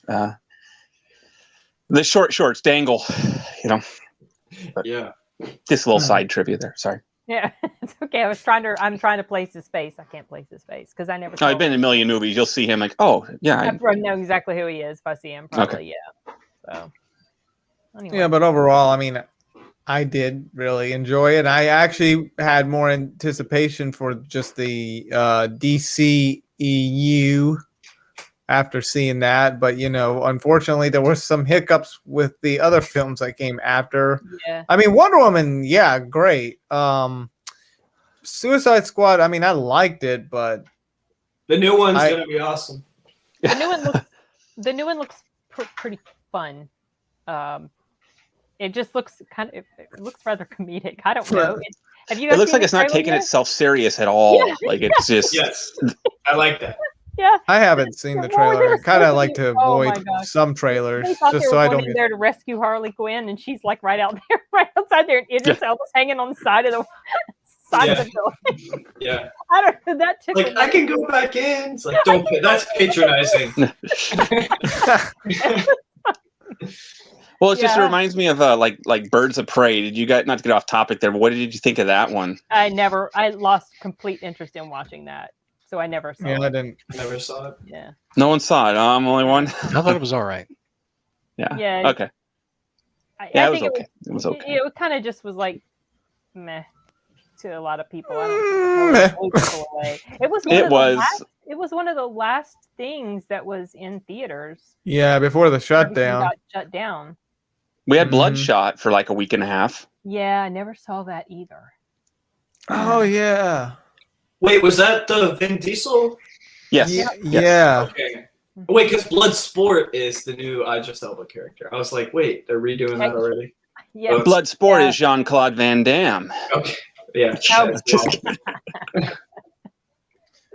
No, I am pissed off they're not calling the next Fast and Furious movie Car Wars Episode 9: The Rise of Paul Walker. Yeah. Episode awesome. 95. That's awesome. Fast Car and Furious. Car Rise of Hey. Paul Walker. That's funny. And they could really do it with our technology now. They could bring Paul back to life for a full feature film. It would be great. They probably could actually. Yeah. You know, I think More than just a cameo like they did that one time or whatever with his brother. the You know, end. I'm sure they could. Yeah, they could do a whole. I mean, we saw Gemini Man where they were able to do that basically. Well, I was de-aging but and stuff. But they can Luke do amazing Skywalker, things. Mandalorian. BB-8. Yeah. I mean, BB-8's You know- cool. BB-8. Yeah. Even if the BB-8. new movies suck, but BB-8's cool. Yeah, the way- robot, The way yeah. he's made, Right. yeah. My niece got me this. Oh. Oh, that's I don't. cute. Yeah, That's cute. I don't mind that robot. I just like didn't him. care for them. It looks really. It was very ingenious the way it was designed Yeah. Yeah. because it can just go around anywhere. I mean, it can move. It can fall over. Heck, and it could won't give you a really thumbs fall. up with the little Lighter. It flame. can't With be the knocked lighter. over. It can't be Yeah. knocked over. If Right. you think about it, R2D2 could be knocked over and couldn't necessarily get up, but this one, Yeah. Be like you a can't knock it turtle. over. It does kind of look like testicular cancer, though. Oh Lord. Oh man. Oh man. Yeah, No, that's good. I can't forget that. No, that's all you're gonna think about. Now it's a good time to do a PSA about checking yourself out, fellas. Yeah, that's right. I'm gonna have to bow out of that conversation. It's I didn't say on air. I just was. Yeah. Oh my gosh, Sorry, Yeah. Mom. A woman in here. that's okay. It's all right. Yeah, but I agree with the whole sentiment that Batman versus Superman was a lot better than I'd heard. And when I actually got around to seeing it, I was like, I actually like this movie. I didn't think I just. It's one of those movies I just did not get all the hate. And I really, yeah, for sure. And what was, I think one thing that really impressed me also about it was Wonder Woman. It was a big deal when she was cast. oh yeah, And I made no secret of the fact that, and I've mentioned this many times in videos where I've referenced it, I was really down on Gal Gadot. I was just like, Oh, yeah. no. I mean, you and I both, we were like, nah, it's awful. She's a twin. when she It's posted terrible. that little Wait, picture of her what? flexing, and When it was she like, flexing, it's like, oh, that's such a tiny little. did she swallow a pickle wrong, or what? What? Like, really down. Wait, on because she her. was so skinny. She was so and- skinny. Yeah. I was like, man, it's just, I'm not convinced. And then, I got to thinking, well, Linda Carter wasn't all that buff either when she played Wonder Woman, but at least she was a little more curvy. But then Gal Gadot, she put on like 15 pounds of muscle, and she shows up in Batman versus Superman as Diana Prince, and she's all slinky and sexy and mysterious, and I was like, okay, all right, okay. Okay, she's kind of cool as Diana Prince, mysterious. And then when she shows up at the end, and I had completely forgotten that she was supposed to show up, and she drops down in front of Batman and protects him from Doomsday, and I was like, Well, Mom, you should have just let it all out. I know you wanted I was so Hey, excited. I was like, I got chills. I was so happy. I mean, hey, if that one person to the far left of us when we were watching it did it, you should have done it. they were behind us back there. Yeah, someone goes, wow. Yeah, you could have added to that. Think about it. I was just trying to behave in public.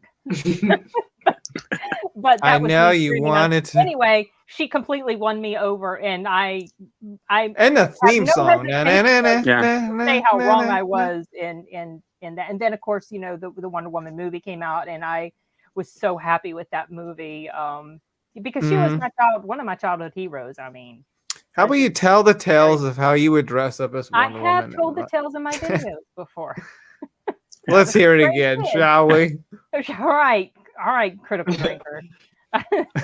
Yes, I was the kid who would go outside and swing around and strip in my Wonder Woman costume. That was me. That was her back in the 70s. Yeah, she was cool. I always liked her character. Yeah, I like Wonder Woman too. I've always thought she was cool. I have, but like I said, I like Linda Carter. We've talked about that a lot. I just thought she was cool for one. And something about her, like, I guess in my mind it was always that. And then when Gal, who she did fine. She's one. I accept her. She's good. But I still, in my mind, I'll never let Linda will be when Wonder Woman. When I envision Wonder Woman, it's Linda. You know what I mean? And I mean for sure. But after I watched Gal's representation, and I'm like, okay, I've transitioned to I feel like she is the superior representation. Well, she's more of the realistic. Well, yeah, but also because the Wonder Woman of the 70s, you know, they did the best they could with what they had, but it was quite cheesy in a lot of ways. I mean, it's cheesy now to even look at it. Yeah, to look at it. But have you seen the deep fake, Derek? No. Or were they? Maybe I don't remember if I did. They did a deep fake and they took Linda Carter's face and put her on Gal Gadot in the Wonder Woman movie. Oh, okay. I'm aware of it, but I haven't seen it. I remember that now. But... And then I mentioned after when I was watching, I said, you know, they should then take Gal's face and put her on Linda's face from the 70s, and they did do that. I just haven't seen it yet. It's really cool. Very, very well done. Yeah, Gal looks more realistic in all proportions whatsoever, and I guess if you want a nostalgia feel. A nostalgia feel, go back to like the 70s, you know, when the Carter was exactly the way her costume was in the comics back in the 70s and 80s. The way, like, Mom, you were rewatching them like while you were working, and I just had that very nostalgic. It was nostalgic. I get one feel to just looking at it. Yeah. But obviously, my favorite parts as a kid was going back to the World War II. Over and over and over and That's over. Cool. Yeah. I like that time period actually more than the modern time when she showed up. But I like the way they did the costume. What's that? The Wonder Woman movie World War II parts? No, no, we're talking about the series from the 70s. Okay, that was the first season, right? It was set back. The first season was set in World War II, and then seasons 2 and 3, I think it jumped networks and went somewhere else, and so seasons 2 and 3 took place in modern times. I forgot that. Yeah, I forgot all about that. I never watched it. I like Gal's the way they did her suit in the movies. To me, looks so much more just realistic. It's more grounded in reality than obviously, you know, the suit from the 70s. It just looks more functional. It looks more realistic. It just everything is better about it in my opinion. But I will always have a soft spot in my heart for the 70s version. For sure. Wait, so Sin, you said earlier your 3 favorite superhero movies: Wonder Woman, number 2, Winter Soldier. Yeah, it's number 3. And what was the other one? I had 2 others. Or was that what you're gonna do for this top 3? No.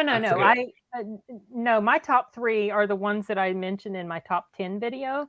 So like number 2 is Wonder Woman, number 3 is Winter Soldier. I think number 4 is The Dark Knight. And I think there was another comic book one in there somewhere. But these were just 3 of my favorites, which means, you know, just 3 others. If we wanted to have a competition, that would be really hard. Well, my mom's already made a list. I would have to think. I was trying to pick stuff that people don't necessarily talk about very often, you know, so. Yeah. I was like, this would work. It's not really a competition. What was your favorite then? Not Wonder Woman. What's your favorite? My number 1 in the top 10? Yeah. Terminator 2. Oh, wait a minute. Hold on. I thought it was. I thought we were Justice just League. Superheroes. I thought we were just doing superheroes. Oh no! So like the reason, so in my top 10 movies, the video that I did, that has about 3 or 4 comic book / superhero movies. I didn't want to go over those again since I've already talked about those. So I just picked some other movies for today's topic. Got you.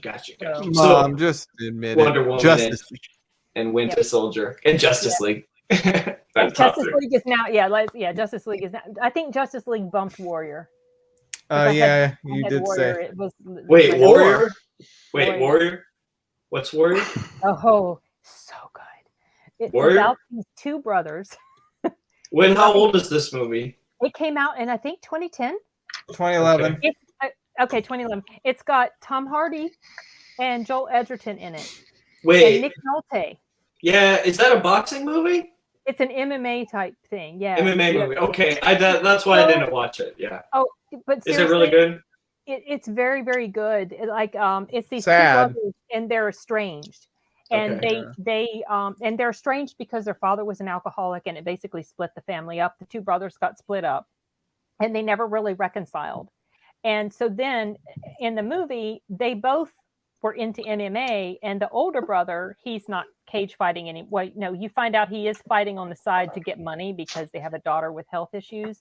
And Tom Hardy's character was an army dude, and he gets back into MMA too. And they both go into this tournament. And this shows this in the trailer, so it's not a spoiler. But they have to end up fighting each other. They have to fight each other. Of course, yeah. And it's just nice. It just Sorry, that scene at the end, I don't know, it really rips my heart out when I watch it, because you know the what they're both going through, and just this such emotional Man, Tom Hardy is one of the best. Tom Hardy, like one of my favorite actors. He's really good. He is so good in this movie. And Nick Nolte is excellent. He was actually nominated for an Oscar. He did not win. Yeah, Nick Nolte was terrific in that. I mean, he's a good actor regardless, but he was really so great. Good. He was so good. And I actually did a review of this movie on my alternate channel, the one that it's under my alias that I use in the literary world. I did a review for that movie. I thought about putting it up on this channel, but I haven't done it yet.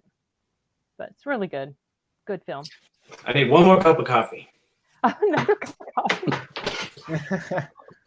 I'm done with my coffee. Too bad I can't have a cup of coffee, or it'll keep me up all night. Yeah. Anyway, I love this movie. I guess you're talking about Warrior. Yeah. Mom, but you gotta admit, I think Justice League pushed Terminator 2 out of #1. You know what I'm saying? No, it hasn't. Okay, hold on. I'm reading. I missed all these comments. Yeah, you missed a lot. Oh, stay down if I wanted it. He would be dead already. Oh yeah, he was referring to the Batman and Superman, right? Okay. Oh yeah. Anyway. But yeah, yeah, that's about it. This was. Gosh, we 3 hours and 21 minutes. Oh my God! Really? Woo! I could talk about movies just like forever. All day. Yeah, it makes me happy. It's fun. Thanks, you guys. I could talk about movies all the time too. Thanks. I wanted to maybe be a filmmaker one day. Who knows? Really? That was my dream if I could do anything, but it's easier said than done. Yeah. Easy to dream. Me too, Colin. I'm with you. I always thought that would be a cool thing to do, but apparently a lot of us have to be groomed since we were young. So. Yeah. Well, like they say, you got to start small, then make your way to the top. That was kind of your dream, Arturo. You sort of kind of do that on your channel. You have I have that stuff. Toy War thing. Yeah. Still semi post production / filming still. Well, you've got some episodes up. About 5. I want to finish it. And then I'm basically just writing a story that's being made into a comic or manga right now. I don't see how directors can do it, honestly. Yeah. It just seems so overwhelming and complicated. That's why a lot of them they think one movie or you see like who is the dude who made the Fantastic Four 15, whatever his name was, and he like went kind of I don't like to say it too loosely, but just went like mental ballistic stuff. He was just having fits and having breakdowns and ruined Josh. Yes, that guy who he ruined that hotel or pad they rented for him, and he just went really kind of off the hinges. Yeah, and they tried to do so much damage control and PR and like paying off the owners of the place to not like giving them a lot of money, just not talk about it, and he. It's heavy stuff. You got to think that when they invest in a movie like that, thinking putting 30, 40, 100 million, whatever they put into it. And they, and this is a studio, has to answer to investors. This is so much pressure, and you're supposed to be the guy making all the decisions, and that's not a joke, Yeah, you have your vision, and then the studio's like hovering over you. Right, those are the worst because they're always, like we've mentioned upon, they want to appeal to the lowest common denominator so they can hit every audience they can and squeeze every last penny and cross marketing. I mean, it's totally a business. It's true in that system, anyways. And so a lot of those the pressure from above is coming from where do we think we can get the biggest audience from? So creativity be damned, if it won't make money, we're going to try to steer you away from it. And that's just what a lot of these superhero movies that we've been talking about went through. These hindsight, we're going to try to salvage a movie because we didn't get a test screening reaction we wanted, or and they'll spend another 50 million hoping to redo half the movie. It's really sounds really reckless, and a lot of times it is, but that's just the nature of the beast with these things. And sometimes that's why I would. Sometimes it works out though. Like sometimes the studio is right.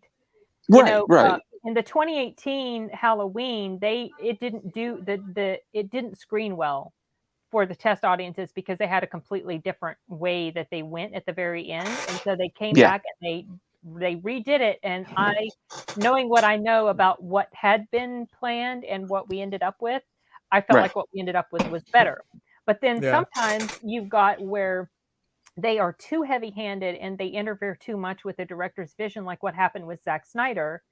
And then you end up with a Frankenstein mess that was the 2017 Justice League. Right. So, and then sometimes, like the studio also, they intervened with Patty Jenkins in the first Wonder Woman. She didn't want that big fight at the end with Diana and Ares and everything. And the studio was like, no, they insisted. And so it was put in, and I think the movie was better for it. So it's just, I don't know. I guess it's kind of. Now HBO Max and Warner Brothers are having some sort of civil war between the Snyderverse at the moment. It's going to be interesting to see what happens. I really hope that we can see more of the Snyderverse. And it's been mentioned multiple times that if it's going to happen, it's going to be through HBO Max. It probably won't be on the big screen. I think it deserves big screen treatment. I would love definitely. to see that movie on the big screen. But do you think Snyder's into it though? I mean, wouldn't it sort of always be tethered to his daughter's suicide? Well, he has indicated that he wouldn't mind continuing with it. He's not said that he doesn't want to do it anymore. I mean, I like how he's written this stuff so far. Yeah, I mean, he is a good writer. I like what I've seen so far with Justice League. There's so much, like everything connects well, unlike the standard version. I like how it ties the Superman and Batman versus Superman all together. It's just like it's a beautiful trilogy. When it comes to companies, though, like I've always felt like I would like to make my own business, but I would never want a company to like own. All right, Glenn. Wait, I like Arture's cowboy hat guy, and yeah. I don't know if it. So yeah, when I make my videos, I add like clones of different personalities. I got a nerd, I got a cowboy, I got a Mexican, and I got what else? You got a Mexican with your dad's sombrero. Yeah, and I've got a military guy. Yeah, but yeah, like I was saying, I never would want a company trying to control what I want to create. You know what I'm saying? But that's part of the business. That's the thing, because of all the big money involved. But then you lose some creativity. Like you got to take chances. Yeah. That's why I want to be a writer, like George R. Martin, where it's like everything I write, they just ruin it. I'm just gonna write it and not worry about making it. Yeah. Like then they'll make it anyway if it's good, So that's the thing with these companies. They go with the safe side. So with Force Awakens, I mean, I enjoyed it for the time, but you could tell they were playing it too safe. They kind of went back to New Hope style, like the New Hope style, and you could see that. I love the first half, and then it feels like it was just a movie I've seen before. They're like, and there's a third Death Star, and this one's even bigger. And then the Emperor, the third one, they brought back the Emperor. I was like, oh my god. Yeah, I know. I'm done. And why does he need that fleet of the whole, empire if he can just do this all with his hands? It's just like with a click of his finger.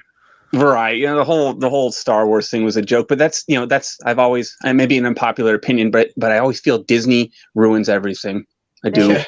And there may be a sort of like Snyder cut deal with Star Wars because they filmed several different things, at least with Last Jedi too. What's that guy's name? Jon Favreau? Jon Favreau, Jon Favreau. Yeah. I thought I heard he wanted to go back and fix those films, like add the stuff that they cut because Kathleen Kennedy had her hands on almost all that. Yeah. And I mean, I would be curious to see if that makes it any better, like with the Snyder Cut Justice League film, but who knows? I don't think Disney will go with it. Disney can afford it, but they won't do it. So I want to ask you guys: anyone seen a Sucker Punch? I have not. I love Sucker Punch. I remember when that came out, I thought Zack Snyder was awesome because he had done 300. 300, yeah. Watchmen already at that point, and Sucker Punch is a really awesome visual movie. The story's cool. It's it's whatever, but visually, like if you like Zack Snyder, I think that movie's. I have it on check DVD. It out it's sometime. really good. It never really appealed to me because it looks silly and kind of ridiculous, and then of course the ratings I don't think were that great. But I mean, it's over the top, but it's cool. It's stylistic. It's got cool music. Like if you embrace it, if you're like, I just want some visual candy and something cool and stylistic, like that's exactly what it is. Like, but I didn't know at the time it was Zack Snyder actually, and I didn't even know when 300 came out who the director was. You recognize obviously the visuals were just like crazy the way it was done. Right. And so that really, left an impression on me. I watched the movie. It was okay. 300 didn't live up to me. I didn't think it lived up at all to what people were talking about. I mean, the trailer was like the coolest thing ever. Yeah. And in the movie, I got bored throughout. There was a lot of slow parts, I thought. And then when you get bored, you start staring out windows. Oh, here we go. He's gonna start. I won't quote the whole thing, but I had to do it. It's a DirecTV commercial. Yeah, Sucker Punch is pretty good. I didn't see it until years later, like a couple of years ago. I mean, years after it came out, and it was actually. It tried to be. You could tell there was aspirations to be a little more high-minded than it was, but like Colin was saying, it's totally. Just turn your brain off and look at it, and it's like watching a live video game going level to level. It was pretty cool. In that sense, and I liked it. It just confused me. It sort of had this kind of Alice in Wonderland female empowerment vibe, but it played into the male gaze completely. Right. It absolutely did. It was a male gaze fantasy of women kicking ass more than a women fantasy of it.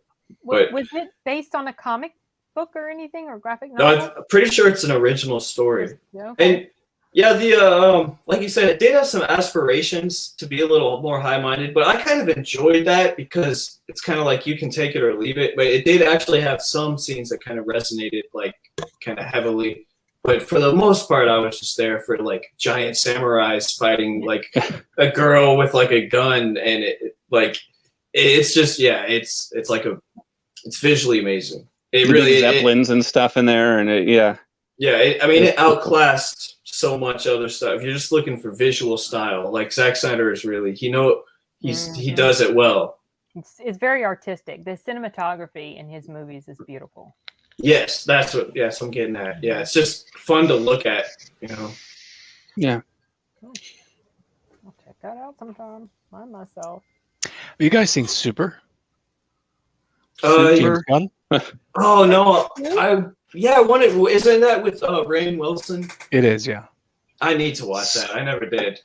No, I never saw that. I didn't know James Gunn. That was going to be my number 3 pick when I said James Gunn did that. Yeah, that was going to be a number 3 pick when I said that. I was going to say Watchmen, but you said Watchmen, and then I said a little bit Watchmen. Then we started talking about Watchmen. Yeah, but my pick was actually Super. Wait, who I gotta see Super. Rainn Wilson, Liv Tyler, Kevin Bacon, Is Ellen it a short Page. film? Oh no, why do they call this a short film? It's an hour and 36 minutes and it's listed as a short film. No idea.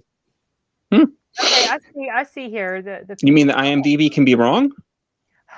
It's a listing on Bing's like. Oh, okay. I'm being smart ass. Oh, Sorry. Nathan Fillion is in it. My goodness, I've never heard of this movie. But it's a really sort of lo-fi deconstruction of superhero movies. Basically, Rainn Wilson suffers some head trauma, and then has a vision that he's chosen by God,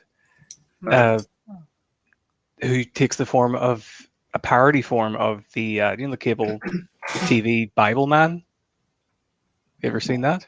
Well, there's this cable TV superhero called Bible Man, and he's like preaches the word of God and everything. But he convinces him that he needs to become a superhero.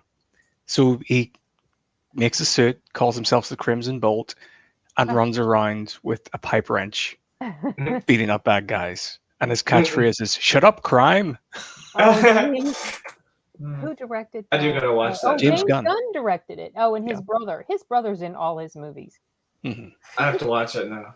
It's not on Netflix or Hulu, but I didn't realize it was that old. I do now have a vague memory of this. As I'm looking at it, and you're talking about the synopsis. Okay.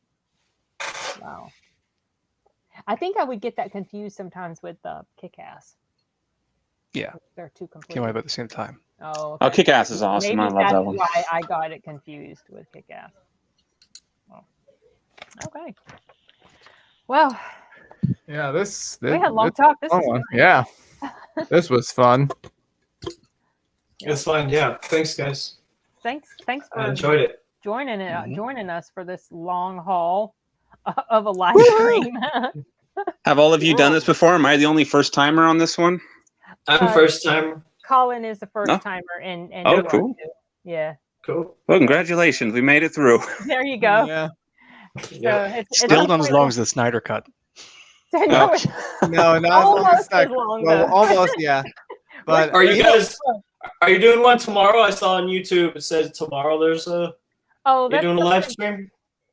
That's a premiere for a previous podcast we did. I recently finished editing it, so it'll be edits all his.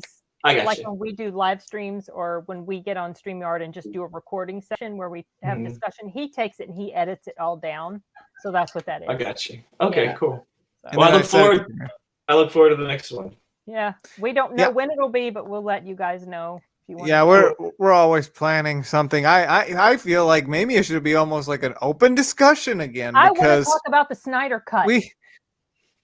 I like it has taken over Terminator too. Nobody to talk with. You haven't even finished. See, look, Mom, how obsessed you are with that film. I think it's overtaken Terminator. No, it hasn't, but I loved Wonder Woman in this movie. She was so awesome.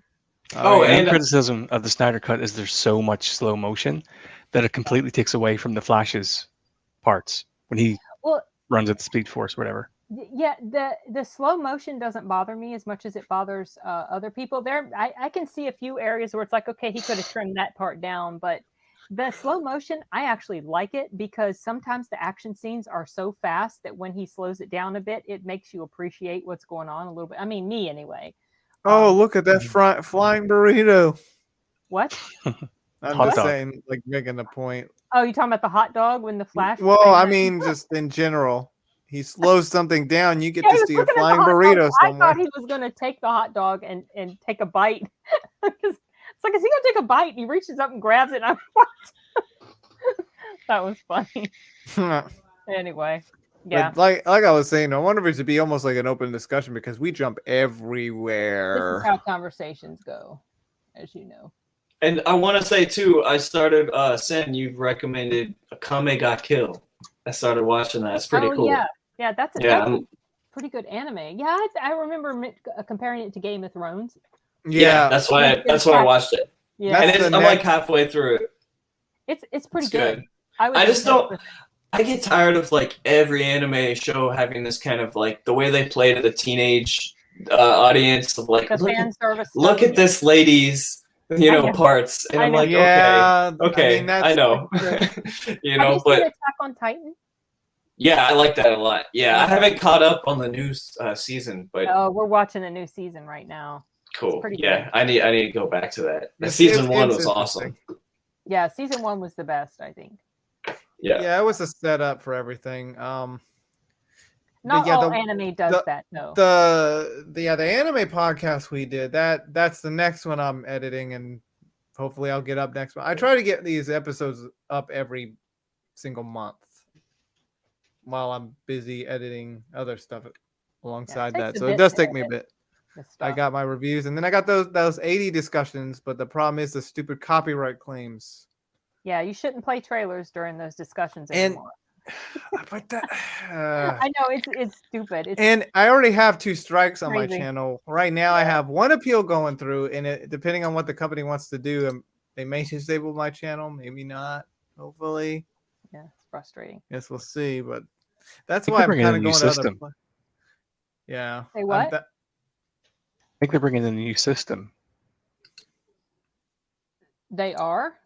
Yeah. What's the new system? I'm looking it up. I sort of glanced over it the other day. Well, I know over the past few years they sort of changed things a little bit with regard to trying to honor fair use a little more, but it's still a constant problem. Yeah, like I don't get much issue with games than I do with films. Like films, it always gives me a problem. Anime sometimes, it depends, but part of me was thinking, should I just go back to video game stuff? Because it seems like I have less of a problem there than with the films. It's always hard. A lot of times it's just the system is automatic. It will flag it automatically. There's no person that's doing it. But then when you put in the dispute and then they look at it and they're still like, no, we're going to hold on to the claim. It's like, it's so frustrating. That's why I'm going to other platforms, because I'm getting really tired of this shit. Okay. I just want to put out my stuff. I'm mad as hell. I'm not going to take it anymore. I mean, it's annoying. It is. Okay. Well, yeah, this was fun, guys. Yeah, definitely. Yep. Had a good time. Yep. Thanks, everyone. Thank you very much, everyone. And we'll do this again at some point. What's that? I'm just going to say there's info about that new copyright strike system in the StreamYards chat. Oh, yeah, I was going to check it out. Okay. All right, I'm going to. Anyway. Okay. Thank you. So you guys are on. Good night, everyone. Good night, everybody. Good talking with everyone. Take care. Yep. Bye. Bye.